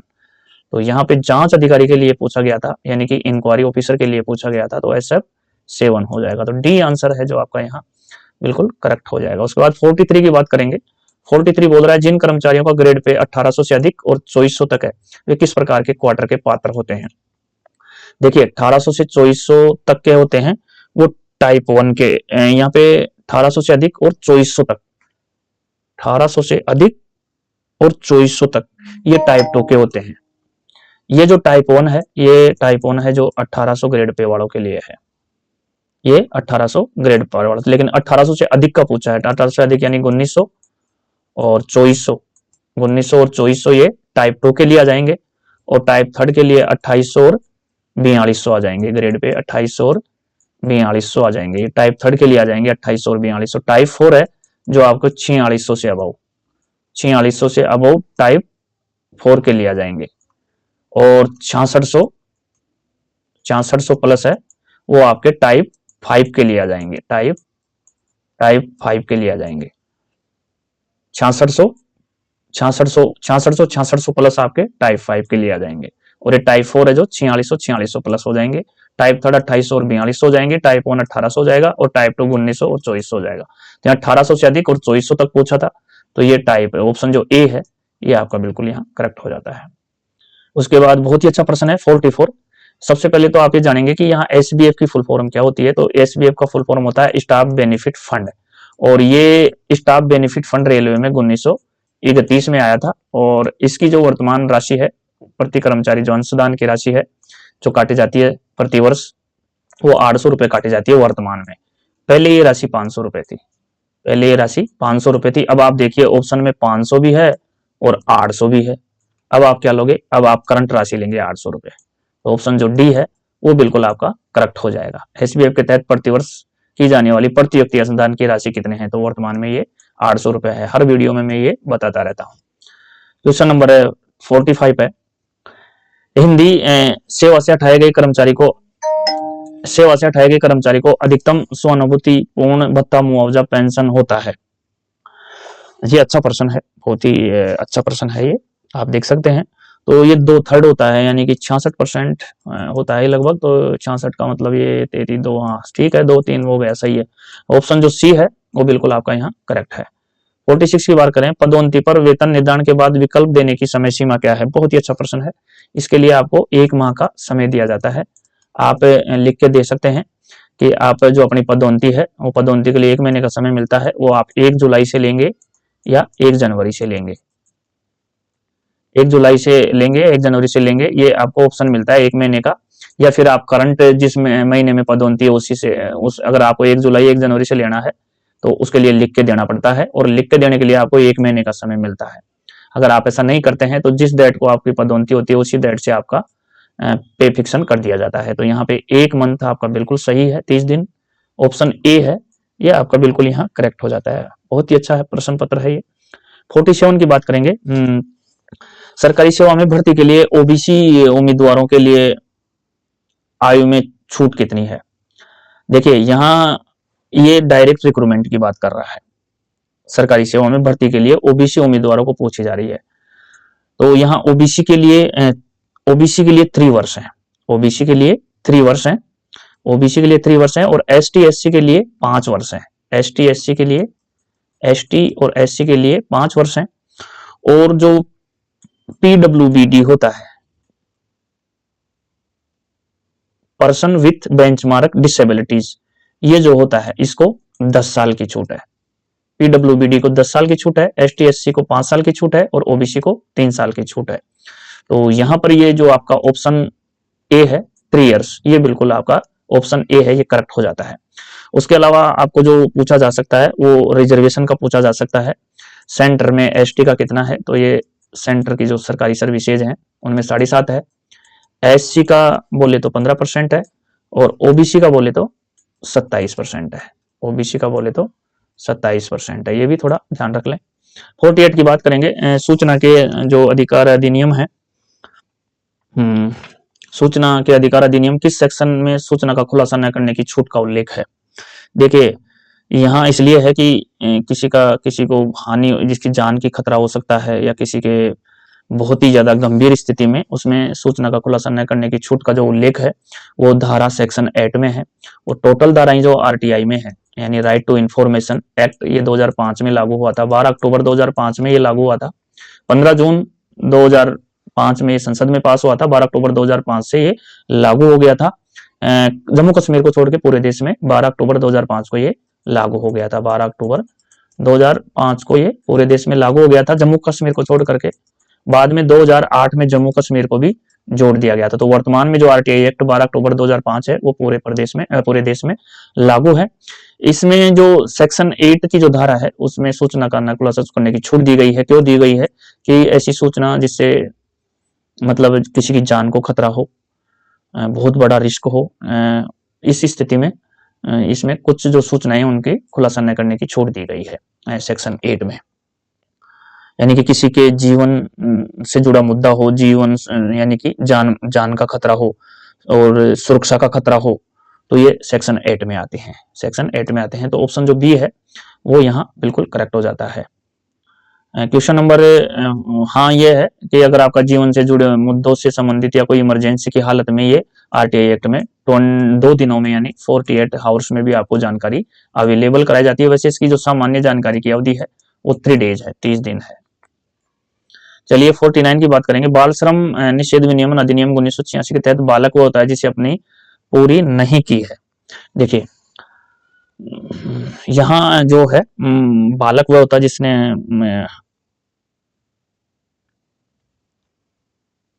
देखिए 14 साल तक का यहाँ पे बालक माना गया है, यानी बच्चा माना गया है। 14 साल तक इसको बच्चा माना गया है, और 15 से 18 तक एडल्ट यानी किशोर माना गया है। एडल्ट तो वयस्क हो जाता है, किशोर माना गया है। और 18 से अबो एडल्ट यानी वयस्क माना गया है। तो यहाँ पे 14 साल तक यानी 14 वर्ष पूरी नहीं की है, जिसने अपनी 14 वर्ष पूरा नहीं किया है वो बच्चा माना जाता है। और 15 से लेकर के 18 के बीच किशोर माना जाता है, और 18 से अबो वयस्क माना जाता है। तो अपने यहाँ जो ऑप्शन डी है वो ले लेंगे। क्वेश्चन नंबर 50 है, रेलवे कर्मचारियों के लिए रेलवे पेंशन कब शुरू की गई? तो रेलवे पेंशन 16 नवंबर 1957 से शुरू की गई है। पूर्व जो प्रश्न आया था उसमें मैंने इसको बता दिया गया है कि रेलवे कर्मचारियों के लिए जो रेलवे पेंशन शुरू की गई थी वो 16/11/1957 यानी 16 नवंबर 1957 से शुरू की गई थी। और जो फैमिली पेंशन है वो 1/1/1964 से शुरू की गई है। और जो विधवा पास है वो 12/3/1987 से शुरू किया गया है। 12/3/1987 से विधवा पास शुरू किया गया है। फैमिली पेंशन 1/1/1964 से शुरू की गई है, और रेलवे पेंशन 16 नवंबर 1957 से शुरू की गई है। यहाँ तीनों ध्यान रखें आप। चलिए बढ़ते हैं आगे की ओर।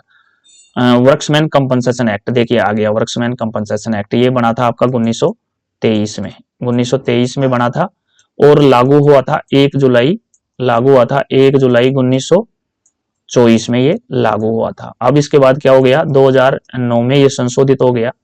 2009 में संशोधित हो गया। अब ये WCA से WCA का फुल फॉर्म होता है वर्कमैन कंपनसेशन एक्ट। अब ये WCA से क्या हो गया, ECA हो गया। ECA का मतलब एम्प्लॉइज कंपनसेशन एक्ट 2009 हो गया ये। तो यहाँ पूछा श्रमिक मुआवजा अधिनियम किस वर्ष लागू किया गया था। वैसे ये जो 1923 है, ये 1923 में तो ये बना था, लेकिन जो लागू की डेट है वो 1 जुलाई 1924 है। लागू की डेट है जो 1 जुलाई 1924 है, इसलिए 24 किसी भी ऑप्शन में नहीं है 1 जुलाई 1924, इसलिए इसके जो ये बना था वही date version consent was enacted in the year. तो ये 1923 ही ले लेंगे, यहाँ ऑप्शन ए ही लेंगे। वैसे जो ये लागू हुआ था, जो प्रभावी हुआ था, वो 1 जुलाई 1924 से हुआ था। ये वही है साथियों, जैसे आपको मैं बात करूं, जैसे ट्रेड यूनियन एक्ट था, वो आपके 1926 में बना था, और वो जो लागू हुआ था 1 जून 1927 में लागू हुआ था। जैसे ट्रेड यूनियन एक्ट 1926 में बना था और 1 जून 1927 से लागू हुआ था। अपन फैक्ट्री एक्ट की बात करें तो 1948 में बना था और 1 अप्रैल 1949 को लागू हुआ था। तो उसी हिसाब से श्रमिक मुआवजा अधिनियम जो लागू हुआ था 1 जुलाई 1924 को हुआ था। लेकिन ऑप्शन में अगर हम इस तरह की स्थिति देखते हैं तो फिर यहाँ अगर ऑप्शन के हिसाब से अपना उत्तर छाड़ते हैं तो फिर ये जो 1923 में बना था यही आंसर अपन यहाँ चूज करेंगे, क्योंकि 25 से इसका कोई लेना देना नहीं है, 27 से भी नहीं है, 29 से भी नहीं है। 1923 में बना और 1 जुलाई 1924 से ये प्रभावी हुआ, तो ऑप्शन ए ले लेंगे यहाँ। रेलवे नियमों के अनुसार अध्ययन अवकाश निम्न सभी के लिए सेवा के रूप में गिना जाता है सिवाय। देखिए अध्ययन अवकाश पे यहाँ पर बात करेंगे तो अध्ययन अवकाश से वरिष्ठता के मामले में कोई फर्क नहीं पड़ा। अध्ययन अवकाश पे आप जाते हैं तो वरिष्ठता पे कोई फर्क नहीं पड़ता, वरिष्ठता गिनी जाती है। पेंशन पे कोई फर्क नहीं पड़ता, पदोन्नति पे कोई नहीं फर्क पड़ता। लेकिन जो ये स्वानुभूति पूर्ण नियुक्ति है, ये कंपनसेशन अपॉइंटमेंट है, ये इससे कोई इसका लेना देना नहीं है। तो यही ये गलत हो जाएगा और यही आपका यहाँ आंसर हो जाएगा। ऑप्शन डी है, ऑप्शन जो डी है यही आपका यहाँ आंसर हो जाएगा। उसके बाद हम बात करेंगे 53 की बात करेंगे। 53 क्या बोल रहा है, 53 यहाँ बोल रहा है कि question number 53 Indian railway establish manual, यहाँ कोड और एम दोनों का ध्यान रखें, मैं वीडियो में बार बार बताता रहता हूँ। इंडियन रेलवे एस्टेब्लिशमेंट मैनुअल हो जाएगा और जहाँ पे सी होता है वहां पे इंडियन रेलवे एस्टेब्लिशमेंट कोड हो जाएगा। तो नियम जो 303A के अनुसार प्रारंभिक प्रश्न के लिए भेजे गए उम्मीदवारों की वरिष्ठता कैसे निर्धारित की जाएगी।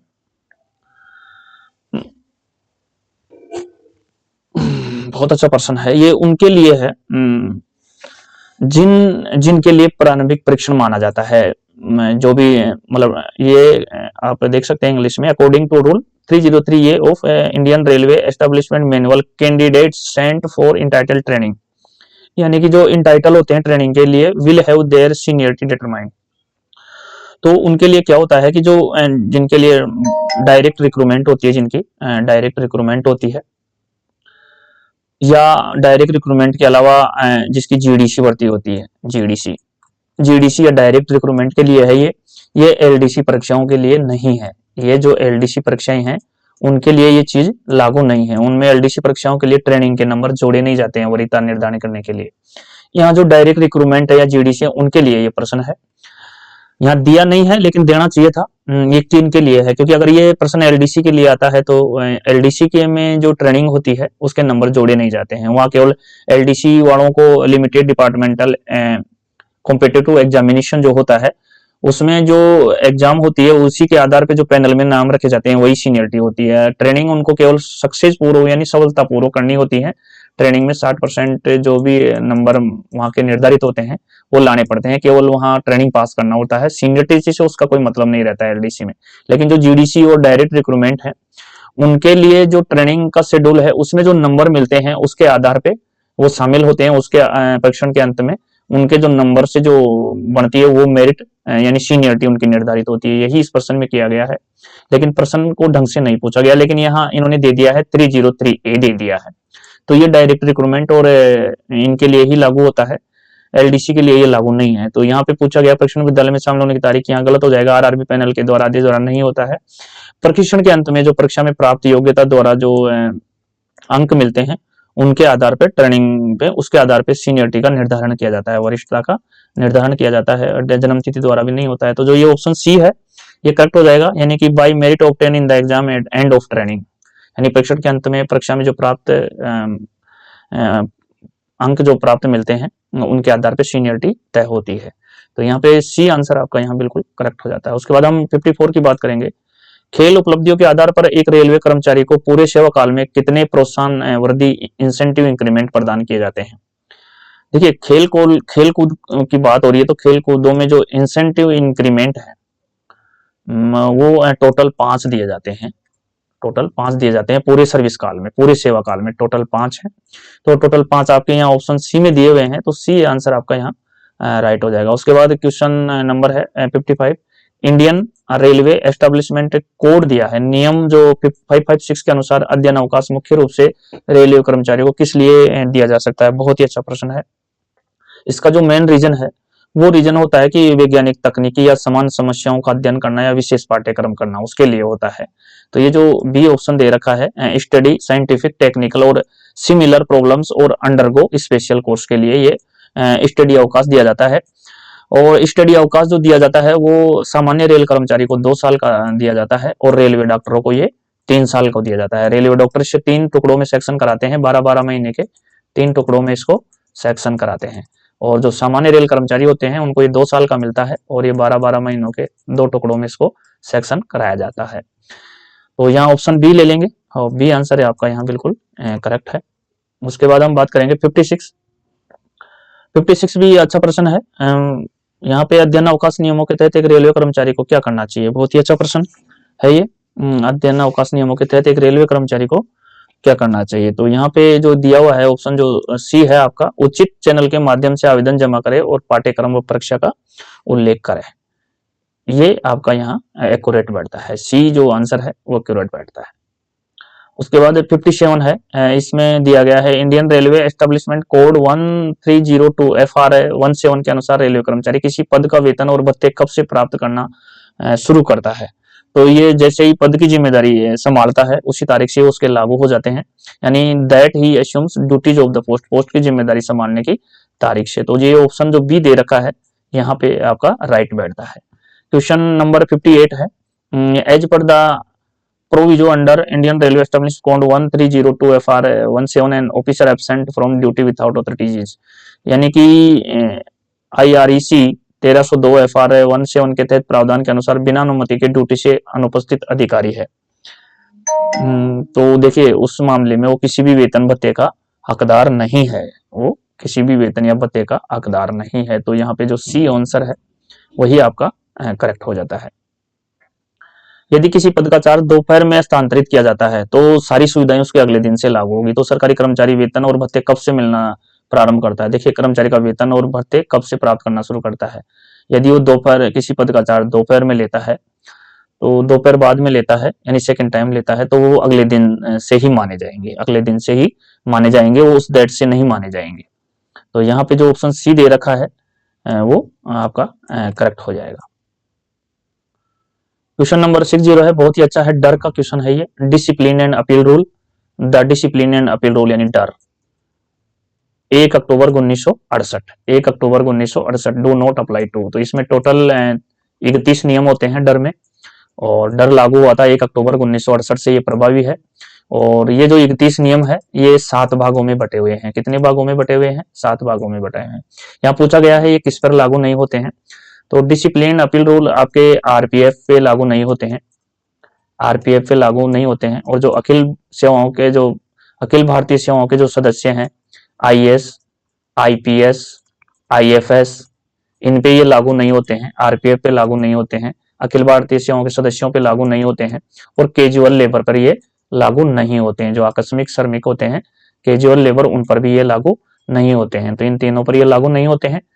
यहाँ पे परमानेंट रेलवे स्टाफ पर ये लागू होते हैं, कार्यशाला कर्मचारी पर लागू होते हैं, लोको चलाने वाले कर्मचारी पर लागू होते हैं। लेकिन जो कैजुअल लेबर दे रखा है इन पे ये लागू नहीं होते हैं। कौन लागू नहीं होते हैं? डर। डर का मतलब the discipline and appeal rule 1 अक्टूबर 1968, जिसमें टोटल 31 नियम है और ये 7 भागों में बटे हुए हैं। ये कैजुअल लेबर पर लागू नहीं होते हैं, आरपीएफ पर भी लागू नहीं होते हैं, और जो अखिल भारतीय सेवाओं के सदस्य हैं आईएएस, आईपीएस, आईएफएस, इन पर भी लागू नहीं होते हैं। तो यहाँ क्या ले लेंगे ऑप्शन में, कैजुअल लेबर ले लेंगे। ऑप्शन जो ए है ये आपका बिल्कुल यहाँ करेक्ट हो जाता है। देखिए निलंबन क्या है, बहुत ही अच्छा प्रश्न है।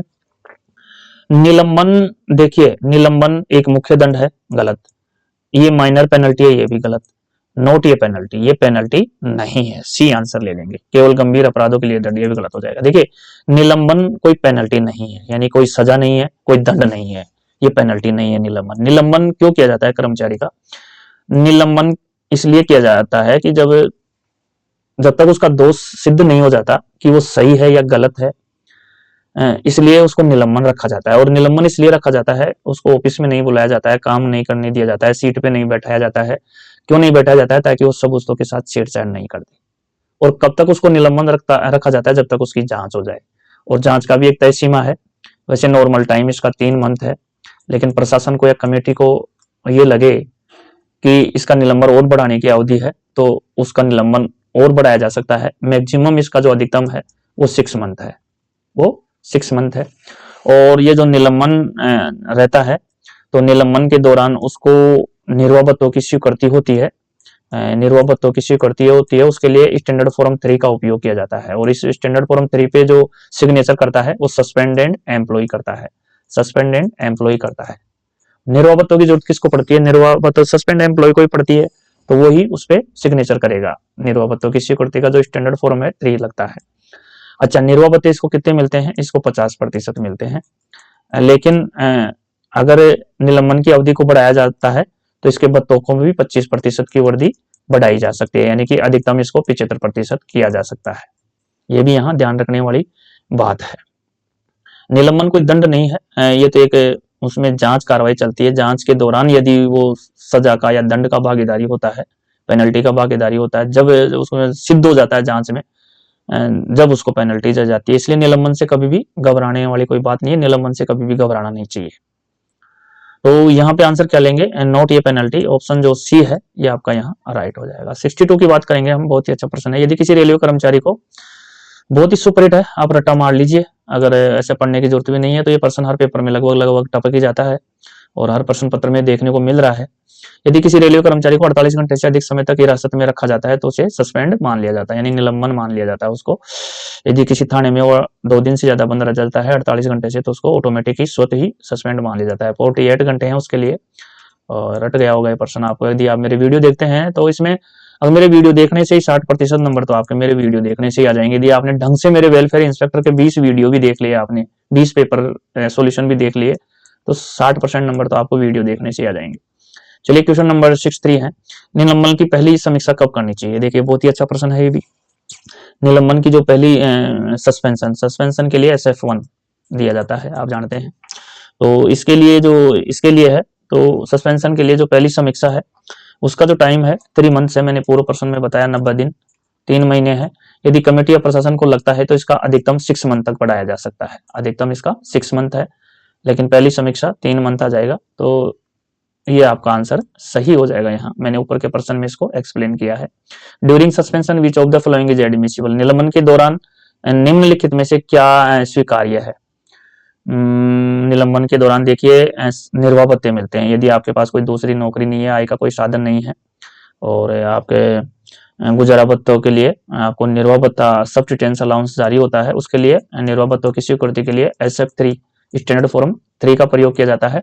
और इस पे जो हस्ताक्षर होते हैं वो भी सस्पेंडेड एम्प्लॉय के ही होते हैं, यानी जो व्यक्ति निलंबित हुआ है उसी के इस पे सिग्नेचर होते हैं। तो निर्वाह भत्ता यहाँ ऑप्शन जो बी दे रखा है ये बिल्कुल आपका करेक्ट है। हाँ, इसका एक्सप्लेन मैंने ऊपर कर दिया कि निर्वाह भत्ता 50% दिया जाता है, और यदि आपकी कार्रवाई 3 महीने से ज्यादा बढ़ती है तो इसको भी 25% तक और बढ़ाया जा सकता है, यानी 75% तक आपको दिया जा सकता है। हाँ, लेकिन ये ध्यान रखें ये कम भी किया जा सकता है, ये 50 की जगह 50 में 25 कम भी कर सकते हैं, यानी 25% पे भी ये ला सकते हैं, ये भी ध्यान रखें। उसके बाद हम 65 की बात करेंगे, बहुत ही अच्छा प्रश्न है 65। लघु धन लगाने के लिए चार्जशीट किसमें जारी की जाती है? देखिए यहाँ पे बात करेंगे माइनर पेनल्टीज की बात करेंगे। माइनर पेनल्टीज के लिए SF1 आ जाएगा, और बड़ी शास्ति की चार्जशीट के लिए यानी मेजर के लिए SF5 आ जाएगा, जांच अधिकारी की नियुक्ति के लिए SF7 आ जाएगा, और प्रस्तुति अधिकारी की नियुक्ति के लिए प्रस्तुति अधिकारी के लिए SF8 आ जाएगा। यहाँ माइनर के लिए पूछा था तो स्टैंडर्ड फॉरम 11 यानी SF11 आ जाएगा। ऑप्शन जो डी है ये आपका बिल्कुल यहाँ करेक्ट हो जाएगा। उसके बाद हम बात करेंगे 66 की बात करेंगे। बहुत अच्छा प्रश्न है 66 की यहाँ बात करेंगे। अच्छा प्रश्न है। निम्न में से किसके खिलाफ अपील नहीं की जा सकती? निलंबन का आदेश, नियम 6 के तहत किसी भी दंड, जांच के दौरान अंतरिम आदेश, दंड बढ़ाने का आदेश है, जांच के दौरान अंतरिम आदेश यानी कि an interlocutory order during inquiry. Option जो सी है ये आपका यहाँ राइट बैठता है। उसके बाद 67 है रेलवे कर्मचारी पास नियम 1986 सभी रेलवे कर्मचारियों पर लागू होते हैं। सिवाई अप्रेंटिस अधिनियम के तहत यानी रनिंग स्टाफ पे लागू हो जाते हैं ये पास नियम है। रेलवे कर्मचारी पास नियम 1986 एडिशन इसको 1993 कर लीजिए, एडिशनल 1993 लागू होते हैं। तो ये रनिंग स्टाफ पे लागू होते हैं, गजेटेड ऑफिसर पे भी लागू होते हैं पास नियम, और ग्रुप सी कर्मचारी पर भी लागू होते हैं। लेकिन जो अप्रेंटिस होते हैं इन पे ये रेलवे पास नियम लागू नहीं होते हैं और यहाँ के लिए यही पूछा गया है। तो ऑप्शन सी आपका यहाँ राइट आंसर हो जाएगा। 68 की बात करेंगे। रेलवे कर्मचारी पास नियम 1986 निर्भर संबंधी में शामिल नहीं है। देखिए पास के अंतर्गत आश्रित शामिल हैं, पास के अंतर्गत आश्रित शामिल हैं, लेकिन आश्रित 2 से ज्यादा नहीं होने चाहिए। आश्रित शामिल हैं लेकिन आश्रित 2 से ज्यादा नहीं होने चाहिए। और यदि इन 2 को आप आश्रित को शामिल करते हैं तो फिर परिवार के आप 3 ही सदस्य ले पाएंगे, क्योंकि आश्रित शामिल करते ही इनकी लिमिट हो जाती है कि आप 5 से ज्यादा शामिल नहीं कर सकते यदि आश्रित शामिल करते हैं तो, आश्रित शामिल करते हैं तो ये यहाँ ध्यान रखें। यहाँ पे आप इंग्लिश पढ़ सकते हैं। Dependent relative does not include, तो यहाँ पे विकलांग भाई का जो दे रखा है इनवैलिड ब्रदर, विकलांग भाई को यहाँ ले सकते हैं आप, क्योंकि वो आप पे आश्रित होता है तो इसको इनवैलिड ब्रदर है, इसको आप ले सकते हैं। स्वानुभूतिपूर्ण आधार पर नियुक्त विधवा की सास, इसको भी आप ले सकते हैं।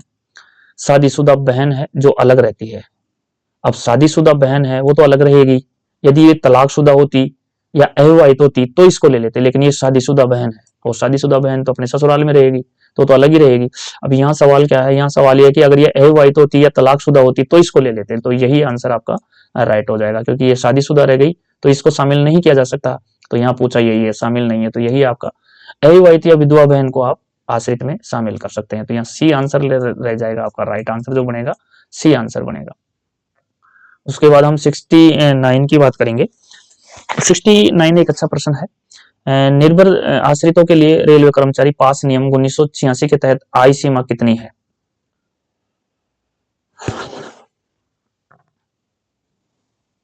इसके लिए रेलवे कर्मचारी के वेतन का 10% गलत हो जाएगा, वेतन का 15% या न्यूनतम पेंशन प्लस डीआर पर आधारित निर्धारित राशि जो भी अधिक हो। हाँ ये आंसर आपका यहाँ राइट होता है। 2000 गलत है, लागू नहीं, ये भी गलत है। बी आंसर आपका यहाँ बिल्कुल करेक्ट है। उसके बाद हम बात करेंगे प्रिविलेज टिकट ऑर्डर की यानी कि पीटीओ की। पीटीओ की कई बार फुल फॉर्म पूछी गई है, तो प्रिविलेज टिकट ऑर्डर और इससे संबंधित क्या जानकारी चाहिए, और इससे पीटीओ में जो किराया लगता है 1/3 लगता है। अब और ये कितने मिलते हैं, ये 4 पीटीओ मिलते हैं, 4 पीटीओ, एक कर्मचारी अधिकारी को 4 पीटीओ पर ईयर मिलते हैं।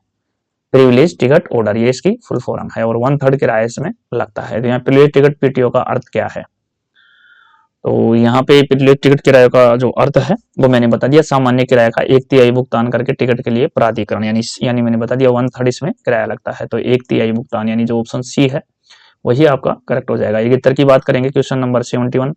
पास नियमों के तहत परिवार की परिभाषा में कौन शामिल नहीं है? किसी भी उम्र की अविवाहित बेटी ये पास में शामिल हो सकती है। विवाहित बेटी, हाँ विवाहित बेटी यहाँ शामिल नहीं है। 21 वर्ष से अधिक का बेटा जो वास्तविक छात्र हो, हाँ यदि वैसे तो जो बेटा होता है वो 21 साल तक मान्य है, लेकिन 21 साल के बाद भी यदि वो किसी मान्यता प्राप्त कॉलेज का छात्र है या संस्थान का छात्र है तो उसको शामिल किया जा सकता है, इसलिए ये भी सही हो जाएगा। कानूनी रूप से तलाकशुदा निर्भर बेटी, तलाकशुदा भी शामिल हो जाएगी। यहाँ जो विवाहित बेटी है वो शामिल नहीं होगी, विवाह करते ही बेटी अलग हो जाती है, आश्रित की गिनती में नहीं आती है, उसको पति मिल जाता है और वो ससुराल चली जाती है, इसलिए वो रेलवे कर्मचारी पर आश्रित नहीं है, इसलिए मैरिड डॉटर यहाँ शामिल नहीं है। तो ऑप्शन जो बी है वही आपका करेक्ट है। देखिए पीटीओ का मौद्रिक मूल्य यहाँ पूछा गया है, रेलवे पास और पीटीओ का मौद्रिक मूल्य है, यानी कि monetary value of railway pass and PTO. PTO की जो फुल फॉर्म होती है प्रिविलेज टिकट ऑर्डर, मैंने आपको बता दिया है और आप जानते होते हैं। तो ये जो है ना आयकर से मुक्त होता है, जो ये रेलवे पास और पीटीओ है ये आयकर से मुक्त होता है, यानी कि आयकर से मुक्त, एक्सेप्ट फ्रॉम इनकम टैक्स। तो यही आंसर आपका यहाँ राइट हो जाएगा। 73 की बात करेंगे। 73 बहुत अच्छा प्रश्न है।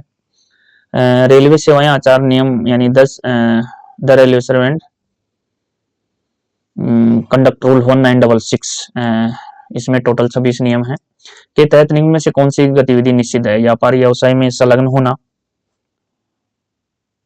हाँ ये तो गलत हो जाएगा। व्यापारी व्यवसाय में संलग्न होना गलत हो जाएगा। ठेकेदारों से व्यापारी व्यवसाय में अपन, इसके लिए रूल नंबर 4 आता है कि आप निजी नौकरी या व्यापारी व्यवसाय नहीं कर सकते। ठेकेदारों से उपहार स्वीकार करना, इसके लिए रूल नंबर 13 आता है।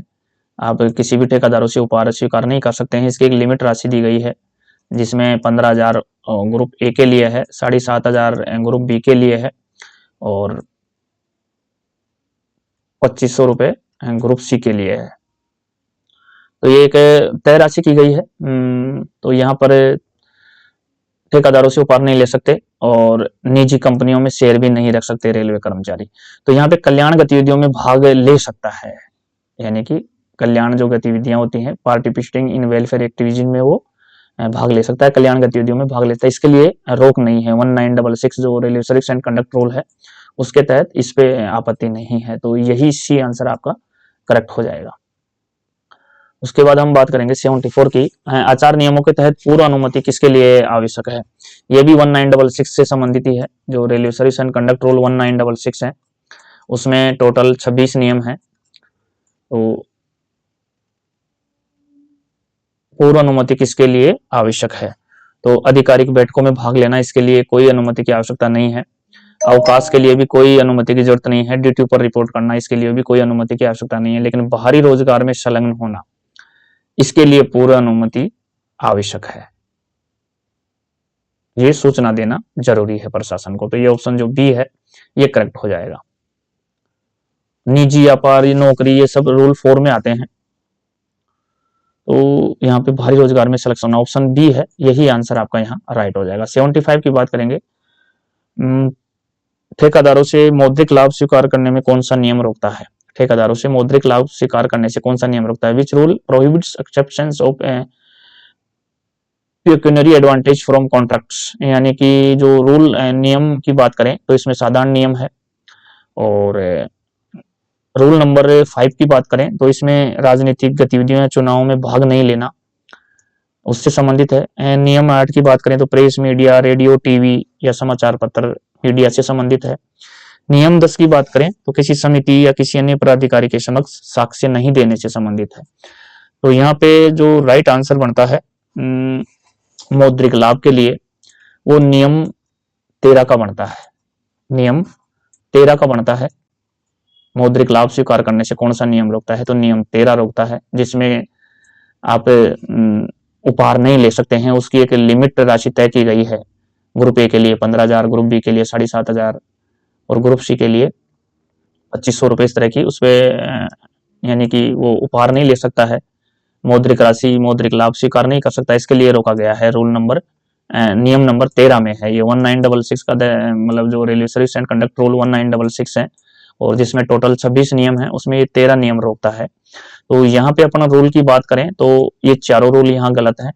चारों रूल यहाँ गलत है, तो चारों ऑप्शन यहाँ गलत हो जाएंगे। चारों ऑप्शन यहाँ गलत है। नियम 13 इसके लिए राइट है। या मुझे लग रहा है इसमें मिस प्रिंट हुआ है, ये 3 के आगे 13 लगा सकते हो, आप 1 लगा सकते हो, तो ये नियम 13 हो जाएगा, जब जाके ये सही होगा। लेकिन ऑप्शन फिलहाल चारों गलत है क्योंकि इसके लिए नंबर 13 आता है और जो 13A है वो दहेज के लिए है। 13A है जो दहेज के लिए है। तो यहाँ चारों ऑप्शन गलत हो जाएंगे। क्वेश्चन नंबर 6 की बात करेंगे। आचार नियमों के तहत कौन सी गतिविधि की अनुमति है? देखिए 1966 का क्वेश्चन है। 1966 का क्वेश्चन है service rule and conduct rule, the railway service conduct rules 1966। इसमें टोटल 26 नियम है और आचार नियमों के तहत कौन सी गतिविधि की अनुमति है, यहाँ ये पूछा गया है। तो यहाँ पे निजी व्यवसाय चलाना, निजी व्यापारी एवं नौकरी रोजगार करना, ये रूल नंबर 4 के तहत आता है। तो इस पे तो यहाँ अनुमति नहीं है। ठेकेदारों के एजेंट के रूप में कार्य करना, ये भी यहाँ अलाउ नहीं है। आधिकारिक के कल्याण गतिविधियों में भाग लेना, हाँ ये ले सकते हैं। तो यही राइट आपका सही हो जाएगा। और जो डी ऑप्शन है, आपूर्तिकर्ताओं के कमीशन को स्वीकार करना, ये भी यहाँ गलत है। ऑप्शन जो सी है, इसके लिए कोई आपत्ति नहीं है 1966 में। चलिए उसके बाद हम बात करेंगे, क्वेश्चन नंबर 77 है, रेलवे कर्मचारी के एलएपी औसत वेतन अवकाश पर जाने पर अवकाश वेतन की पात्रता क्या होगी। ये भी बहुत अच्छा प्रश्न है। इसमें आपको पूर्ण वेतन प्लस महंगाई भत्ता, यानी कि बेसिक प्लस डीए, यानी कि आपको बात करें पूर्ण वेतन महंगाई भत्ता, यानी ऑप्शन जो ए है ये आपका यहाँ करेक्ट हो जाता है। 78 है, रेलवे सेवा से स्वैच्छिक सेवानिवृत्ति के लिए न्यूनतम पात्र सेवा कितनी आवश्यक है। रेलवे सेवा से स्वैच्छिक सेवानिवृत्ति के लिए देखिए यहाँ एक फॉर्मूला हम अपनाते हैं। इसके लिए 2 साल, 5 साल, 10 साल, 15 साल, 20 साल, ये जो फॉर्मूला है, इस फॉर्मूले से आपका 1 ना 1-2% इस परीक्षा में जरूर आता है। 2 साल पे क्या होता है, अगर आप 2 साल पूरे कर लें तो रेलवे में आप परमानेंट हो जाते हैं। अगर 2 साल की नौकरी आपकी रेलवे में हो जाती है तो आप परमानेंट हो जाते हैं। और 5 साल की नौकरी रेलवे में आप कर लेते हैं, ग्रुप एंड सी की बात कर रहा हूं मैं, ग्रुप सी एंड डी की बात कर रहा हूं। डी आजकल हटा दिया गया है, सी बचा है, डी को भी सी में ही मर्ज कर दिया गया है। तो अगर 5 साल पे क्या होता है, आपके तीनों पास चालू हो जाते हैं, तीनों पास चालू हो जाते हैं, और 4 पीटीओ तो आपको शुरू से ही दिए जाते हैं। तो यहाँ पे एक पास दिया जाता है पहले 5 साल तक, 5 साल की सर्विस के बाद आपको तीनों पास मिलने शुरू हो जाते हैं। 10 साल पे क्या होते हैं, अगर 10 साल आप पूरे कर लेते हैं तो आप पेंशन के हकदार हो जाते हैं, और 15 साल आपके पूरे हो जाते हैं तो पेंशन यहाँ रिस्टोर हो जाती है। और यदि 20 साल आप पूरी कर लेते हैं तो आप वीआरएस ले सकते हैं, यानी वॉलंटरी रिटायरमेंट, वॉल्यूमेंट्री रिटायरमेंट, यानी स्वैच्छिक सेवानिवृत्ति आप ले सकते हैं, यानी 20 साल पे। और जब आप वीआरएस ले लेंगे तो आप मानार्थ पास के भी हकदार हो जाएंगे। तो मानार्थ पास के हकदार के लिए न्यूनतम आयु सीमा क्या है, 20 वर्ष। जब 20 वर्ष पे आप वीआरएस ले लेंगे, क्योंकि मानार्थ पास कब मिलता है, जब आप सेवानिवृत्त होते हैं तब मानार्थ पास मिलता है। तो जब 20 साल की एज में आप वीआरएस ले लेंगे तो वीआरएस लेते ही आप सेवानिवृत्त हो जाएंगे, सेवानिवृत्त हो जाएंगे तो आप मानार्थ पास के हकदार हो जाएंगे। तो मानार्थ पास कब लिया जा सकता है, यानी कि उसकी कम से कम आयु क्या है, तो वो 20 साल है, यानी 20 साल की एज पर आप वीआरएस ले लेंगे, वीआरएस ले लेंगे तो आप मानार्थ पास के हकदार हो जाएंगे। तो ये फॉर्मूला है, इस फॉर्मूले में से 2-3% हर पेपर में देखे गए हैं। यहाँ क्या पूछा गया है, यहाँ वीआरएस का पूछा गया है, तो वीआरएस के लिए यहाँ 20 साल है, जो कि 20 वर्ष की सेवा पात्र पूछी गई है, तो ऑप्शन बी में है, तो बी आपका यहाँ करेक्ट हो जाएगा। उसके बाद हम बात करेंगे सीटीजी। सीटीजी की फुल फॉर्म होती है कंपोजिट ट्रांसफर, और जी से होता है ग्रांट इज एडमिसिबल, यानी सम्मिलित स्थानांतरण अनुदान सीटीजी कब दिया जाता है, तो ये दिया जाता है स्थानांतरण पर, पदोन्नति पर और स्टेशन परिवर्तन वाले सेवानिवृत्ति पर। तो यहाँ जो ऑप्शन जो डी है वो आपका करेक्ट हो जाएगा, यानी स्थानांतरण पर भी दिया जाता है, पदोन्नति पर भी दिया जाता है और स्टेशन परिवर्तन पर भी दिया जाता है। तो यहाँ पे ऑप्शन जो डी है, डी ले लेंगे। केवल पदोन्नति पर तो ये तो गलत हो जाएगा, केवल नए स्थानांतरण ये भी गलत हो जाएगा, केवल सेवानिवृत्ति पर, वैसे ये पदोन्नति पर भी दिया जाता है, स्थानांतरण पर भी दिया जाता है, सेवानिवृत्ति, जो संपूर्ण आंसर है वो ऑप्शन डी में है, इसलिए अपन यहाँ डी आंसर लेंगे। उसके बाद फिर सीटीजी की बात करेंगे। सीटीजी की गणना किसके आधार पर की जाती है, बहुत ही अच्छा प्रश्न है ये। तो सीटीजी की जो गणना की जाती है वो मूल वेतन और दूरी के आधार पर की जाती है, बेसिक पे और डिस्टेंस के आधार पर की जाती है। ऑप्शन जो ए है यही आपका यहाँ राइट आंसर हो जाता है। देखिए बहुत ही अच्छा प्रश्न आ गया, compensation under employees compensation act 1923 is payable for. अब ये क्या है, ईसीए क्या है, ये अब 2009 के बाद ईसी हो गया, ये 1923 में तो क्या था, डब्ल्यूसीए था, वर्क्समैन कंपनसेशन एक्ट, और ये लागू हुआ था 1 जुलाई 1924 से लागू हुआ था, 1 जुलाई 1900 प्रभावी हुआ था। पूछा क्या गया है, मुआवजा किसके लिए दिया जाता है, पूछा क्या गया है इसमें, ये मुआवजा किसके लिए दिया जाता है। तो ये जो मुआवजा दिया जाता है रोजगार के दौरान और रोजगार से संबंधित चोट के लिए दिया जाता है, रोजगार के दौरान और रोजगार से संबंधित चोट के लिए दिया जाता है। तो यहाँ पे ऑप्शन जो बी है वो आपका करेक्ट हो जाएगा। कार्य समय के दौरान किसी भी चोट के लिए ये गलत हो जाएगा, कार्यस्थल के बाहर किसी भी चोट के लिए ये भी गलत हो जाएगा, रोजगार से असंबंधित किसी भी बीमारी के लिए भी गलत हो जाएगा, रोजगार के दौरान और रोजगार से संबंधित चोट के लिए जो मुआवजा अधिनियम बनाया गया था 1923 उसके लिए, तो ऑप्शन जो बी है यहाँ करेक्ट हो जाएगा। 82 की बात करेंगे, अधिनियम के तहत मुआवजे की राशि किस पर आधारित होती है, बहुत ही अच्छा प्रश्न है। कंपनसेशन अधिनियम के तहत मुआवजे की किस पर राशि आती है? तो ये मासिक वेतन और चोट के प्रकार पर, चोट का प्रकार और मासिक वेतन के आधार पर आधारित होती है। यानी WCA, इनको मैंने खूब अच्छी WCA 1923, और ये प्रभावी हुआ 1 जुलाई 1924 से प्रभावी हुआ। 2009 में ये संशोधित कर दिया गया और उसको ECA बना दिया, एम्प्लॉइज कंपनसेशन एक्ट। तो यहाँ ऑप्शन बी आपका करेक्ट हो जाएगा। उसके बाद 83 है, the minimum wages act 1948 aims to, यानी न्यूनतम वेतन अधिनियम 1948 का उद्देश्य क्या है?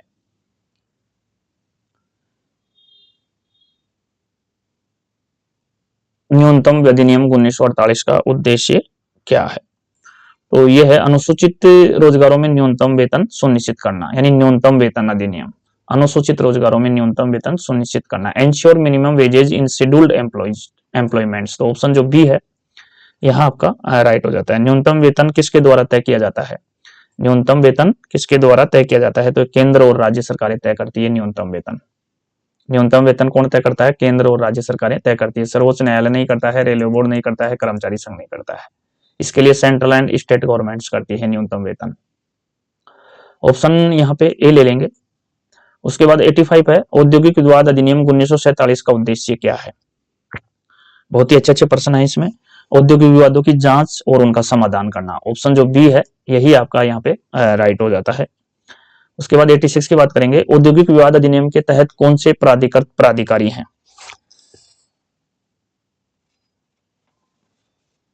औद्योगिक विवाद अधिनियम के लिए जिला कलेक्टर यहाँ गलत हो जाएगा, श्रम न्यायालय लेबर कोर्ट यहाँ राइट हो जाएगा ऑप्शन बी। उच्च न्यायालय यहाँ गलत हो जाएगा, रेलवे बोर्ड यहाँ गलत हो जाएगा। यानी कि औद्योगिक विवाद अधिनियम के तहत कौन से प्राकृतिक प्राधिकारी हैं? तो इसके लिए श्रम न्यायालय है, ऑप्शन बी है जो आपका यहाँ राइट हो जाएगा। कितने श्रमिकों को नियुक्त करने वाली फैक्ट्रियों को सुरक्षा अधिकारी नियुक्त करना आवश्यक है? देखिए 500 या 500 से अधिक पर आपका वेलफेयर इंस्पेक्टर, एक डॉक्टर और एक डिस्पेंसरी।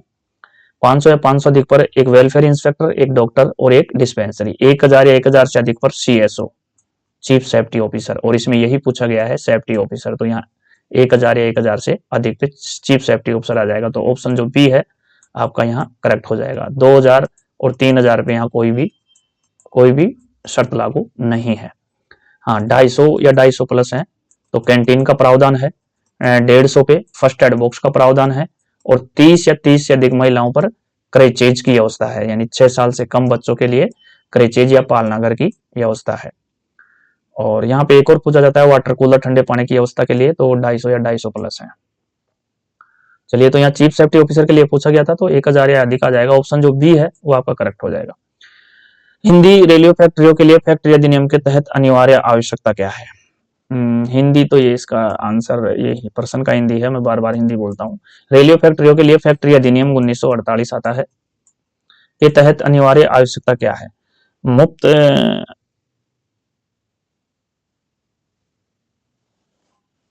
आवास, सुरक्षा और स्वास्थ्य उपाय, वार्षिक बोनस, मुफ्त शिक्षा, safety and health measures. Option जो बी है वो आपका यहाँ करेक्ट हो जाएगा। 89 है, किस पद के अधिकारी और उससे ऊपर अपने स्वयं के नियंत्रक अधिकारी होते हैं जो टीए जनरल पर हस्ताक्षर करते हैं? बहुत ही अच्छा प्रश्न है। किस पद के अधिकारी और उससे ऊपर अपने स्वयं के नियंत्रक अधिकारी होते हैं जो टीए जनरल पर हस्ताक्षर करते हैं? उसके लिए JAG, junior administrative grade. Option जो बी है ये आपका यहाँ करेक्ट हो जाता है। 90 है, किस टीए बिल के लिए मासिक सह हस्ताक्षर की आवश्यकता नहीं होती है? परिवहन भत्ता, कन्वेंस अलाउंस। ऑप्शन जो बी है यहाँ आपका परिवहन भत्ता बिल्कुल करेक्ट हो जाएगा। यहाँ पे permanent TA, temporary TA, special TA ये गलत है। परिवहन भत्ता यहाँ आपका राइट हो जाएगा। Option B is correct answer. 91 है, persons with benchmark disabilities act 2016। Persons with benchmark disabilities act 2016 ने किस अधिनियम को प्रतिस्थापित किया है? तो ये जो पर्सन्स विथ डिसेबिलिटीज एक्ट 1995 विकलांग व्यक्ति अधिनियम 1995 है, इसको ये प्रतिफासित किया है। और अभी 2012 में जो लेटर है 74 RBE 74 2022, यहाँ से भी इनका जो पदोन्नति में आरक्षण है वो उनको PWD को PWBD यानी कि पर्सन्स विथ बेंचमार्क डिसेबिलिटीज, ये जो अधिनियम था 1995 को 2016 में इसको प्रतिपादित कर दिया गया है। और जो ये आरबी लेटर 74/2022 है, इसमें इनको पदोन्नति में भी आरक्षण दे दिया गया है। तो यहाँ पे ऑप्शन ए ले लेंगे, ऑप्शन जो ए है यहाँ आपका करेक्ट हो जाएगा। उसके बाद 92 है, सरकारी नौकरियों में बेंचमार्क विकलांगताओं के लिए आरक्षण कितना है? सरकारी नौकरियों में बेंचमार्क विकलांगताओं के लिए आरक्षण कितना है? तो वर्तमान में ये 4% है, पहले ये 3 था लेकिन अब ये 4% कर दिया गया है। तो ऑप्शन जो बी है आपका यहाँ करेक्ट हो जाएगा। उसके बाद 93 है, विकलांग व्यक्तियों के अधिकार अधिनियम के अनुसार बेंचमार्क विकलांगता का अर्थ न्यूनतम कितनी प्रतिशत विकलांगता से है? बहुत ही अच्छा प्रश्न है ये भी।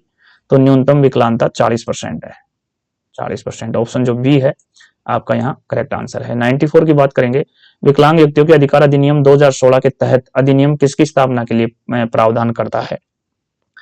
तो विकलांग व्यक्तियों के लिए मुख्य आयुक्त यानी कि chief commissioner for persons with disabilities, विकलांग व्यक्तियों के लिए मुख्य आयुक्त। ऑप्शन जो ए है यहाँ यही राइट आंसर है आपका। 95 की बात करेंगे, स्वानुभूति पूर्ण नियुक्ति के लिए कौन सा शर्त नहीं है?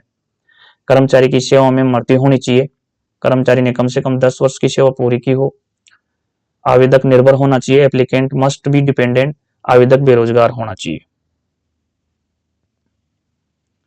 कर्मचारी ने कम से कम स्वानुभूतिपूर्ण नियुक्ति के लिए कर्मचारी ने कम से कम 10 वर्ष की सेवा पूरी की हो। ऑप्शन जो बी है यहाँ आपका राइट आंसर बनता है। 96 है, स्वानुभूतिपूर्ण नियुक्ति यानी compensation appointment is not given if employ, नहीं दी जाती यदि कर्मचारी प्राकृतिक कारणों से मृत्यु है, बर्खास्त हटाया गया है, 15 वर्ष सेवा के बाद सेवानिवृत्त है, अवकाश पर रहते हुए मृत्यु है। अगर वो डिसमिस्ड या रिमूव्ड कर दिया गया है तो उस स्थिति में आपको जो कंपनसेशन नेट अपॉइंटमेंट मिलता है वो नहीं मिलेगा। प्राकृतिक कारणों से मृत्यु हो जाती है तो वो कंपनसेशन नेट अपॉइंटमेंट का हकदार है, 15 वर्ष की सेवा हो जाती है तो भी हकदार है, और अवकाश पर रहते हुए मृत्यु हो जाती है तो भी हकदार है। यदि वो सेवा से डिसमिस्ड कर दिया गया, बर्खास्त कर दिया गया या रिमूव हटा दिया गया तो वो कंपनसेशन अपॉइंटमेंट का हकदार नहीं है। तो यही अपना आंसर ऑप्शन बी यहाँ करेक्ट हो जाएगा। उसके बाद 97 है, रेलवे कर्मचारी की पेंशन गणना रेलवे कर्मचारी की पेंशन कैसे गणना की जाती है? How is the pension of A railway servant calculated? Railway कर्मचारी की पेंशन गणना कैसे की जाती है? बहुत ही अच्छा प्रश्न है ये। तो इसमें जो सेवानिवृत्ति से पहले के अंतिम 10 महीनों के औसत वेतन के आधार पर इसकी गणना की जाती है। सेवानिवृत्ति से पहले के अंतिम 10 महीनों के औसत वेतन के आधार पर पेंशन की गणना की जाती है। ऑप्शन जो बी है यहाँ ले लेंगे अपन, यहाँ राइट बनता है। उसके बाद 98 है, रेलवे कर्मचारी के चिकित्सा श्रेणी परिवर्तन मेडिकल डीकैटेगराइजेशन का निर्णय किसके द्वारा लिया जाता है? बहुत ही अच्छा प्रश्न है। तो इसके अंतर्गत एक मेडिकल बोर्ड बैठता है, वही कर्मचारी को मेडिकल डीकैटेगराइज का डिसीजन लेता है। कोई भी कर्मचारी यदि मेडिकल डीकैटेगराइज होता है तो उसके लिए बोर्ड बैठता है, मेडिकल बोर्ड, वो इसका डिसीजन लेता है। तो यहाँ पे जो मेडिकल बोर्ड दिया हुआ है ऑप्शन बी, ये आपका बिल्कुल यहाँ करेक्ट हो जाता है। 99 है, मेडिकल डीकैटेगराइज कर्मचारी किस में समाहित किए जाते हैं?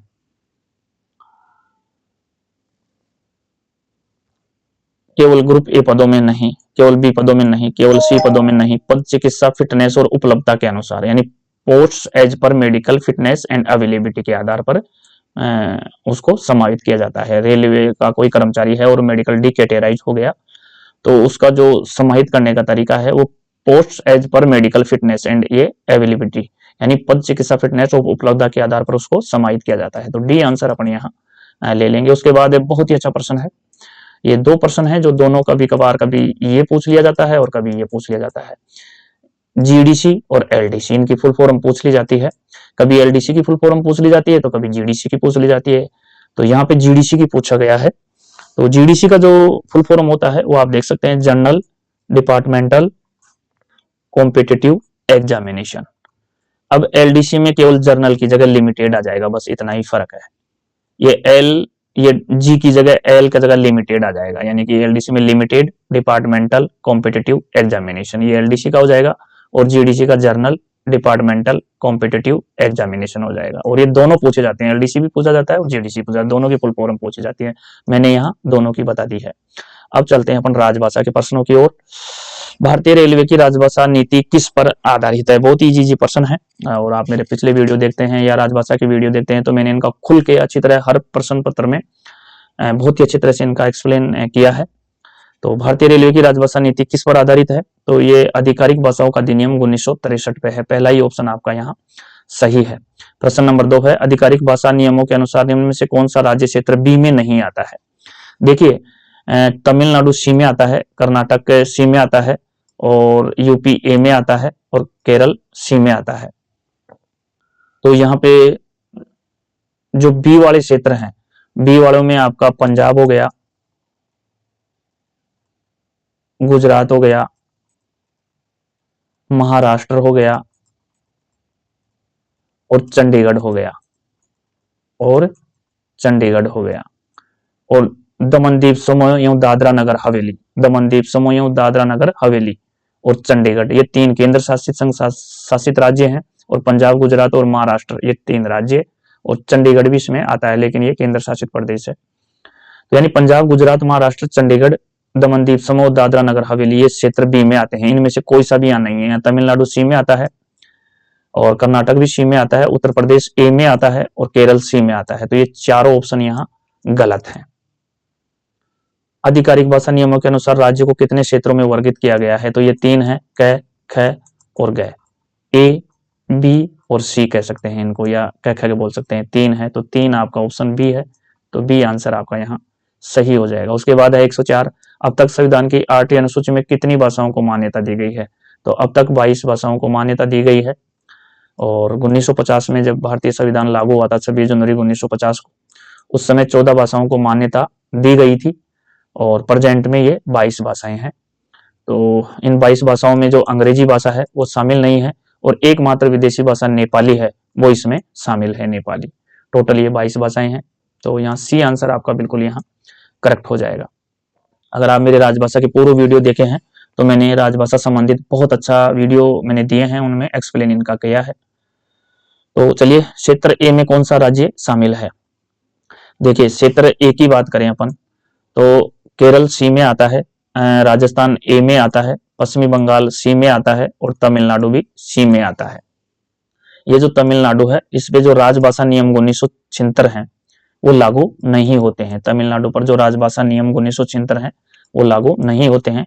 लेकिन यहाँ श्रेणियों की बात कर रहा है तो ए के अंतर्गत यहाँ राजस्थान आता है, ए के अंतर्गत यहाँ राजस्थान आता है। तो ऑप्शन बी यहाँ करेक्ट हो जाता है। देखिए, ए में कौन कौन से आते हैं? ए में 9 राज्य और 2 केंद्र शासित प्रदेश आते हैं।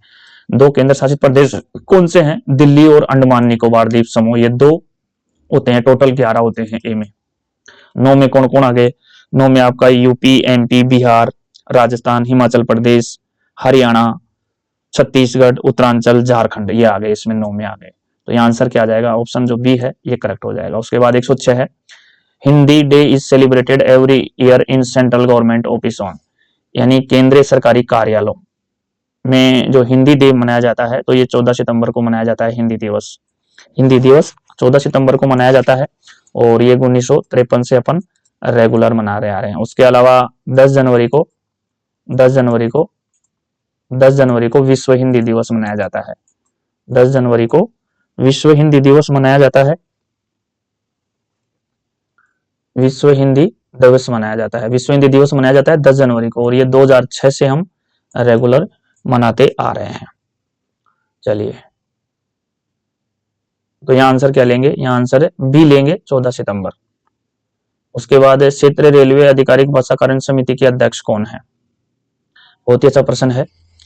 क्षेत्रीय रेलवे यानी जोनल रेलवे पर पूछा गया है, तो जोनल पर ये जीएम साहब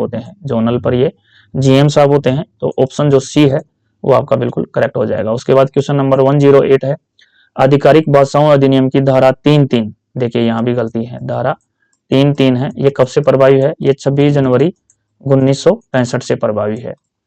26 जनवरी 1965 से प्रभावी है, और इसमें टोटल 14 दस्तावेज होते हैं, 14 डॉक्यूमेंट्स होते हैं, जो हिंदी और इंग्लिश और हिंदी दोनों भाषाओं में होते हैं।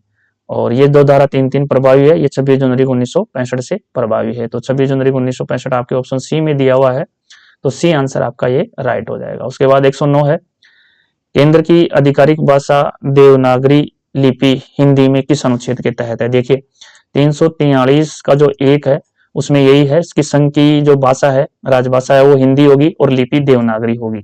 तो ये आपके ऑप्शन ए में दे रखा है, तो ए यहाँ आपका ये राइट है। ये जो अनुच्छेद 351 दे रखा है ये हिंदी से संबंधित ही है।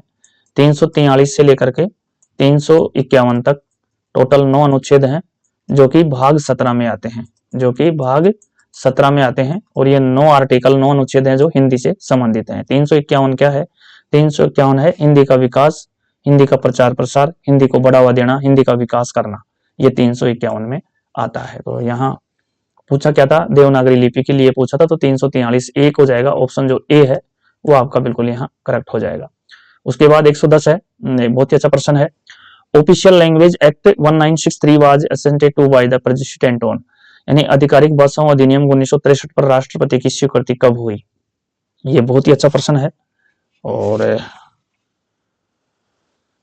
इसके लिए जो आप राजभाषा अधिनियम है 1963 यानी 10 मई 1963, और ये संशोधित हुआ आपके 4 साल बाद, यानी ठीक 4 साल बाद, ये 10 मई 1967 को ये संशोधित हुआ। और इसकी जो धारा 3-3 है वो 26 जनवरी 1965 से प्रभावी है।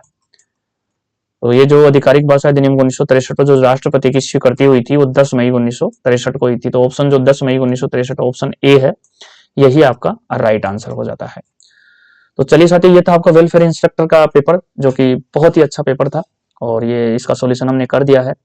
यदि आप वेलफेयर इंस्पेक्टर से संबंधित आपको स्टडी मटेरियल लेना है या पेपर्स लेने हैं या टॉपिक वाइज नोट्स लेने हैं, तो आप कभी भी, या ग्रुप में आपको जुड़ना है, वेलफेयर इंस्पेक्टर की जो तैयारी कर रहे हैं उनके ग्रुप में जुड़ना है, ग्रुप में ऐड होना है, तो आप कभी भी एनीवन, यानी कभी भी 24 आवर्स 80 जो स्क्रीन पे नंबर दिखाए जा रहे हैं 8038264008 पर 24 आवर्स कभी भी आप कॉल कर सकते हैं, मैसेज छोड़ सकते हैं।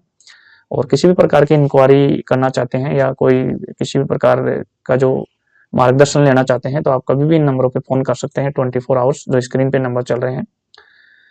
हम फिर मिलेंगे एक नए वीडियो में, एक नए पेपर में, एक नए सॉल्यूशन के साथ। तब तक आज्ञा दीजिए, नमस्कार।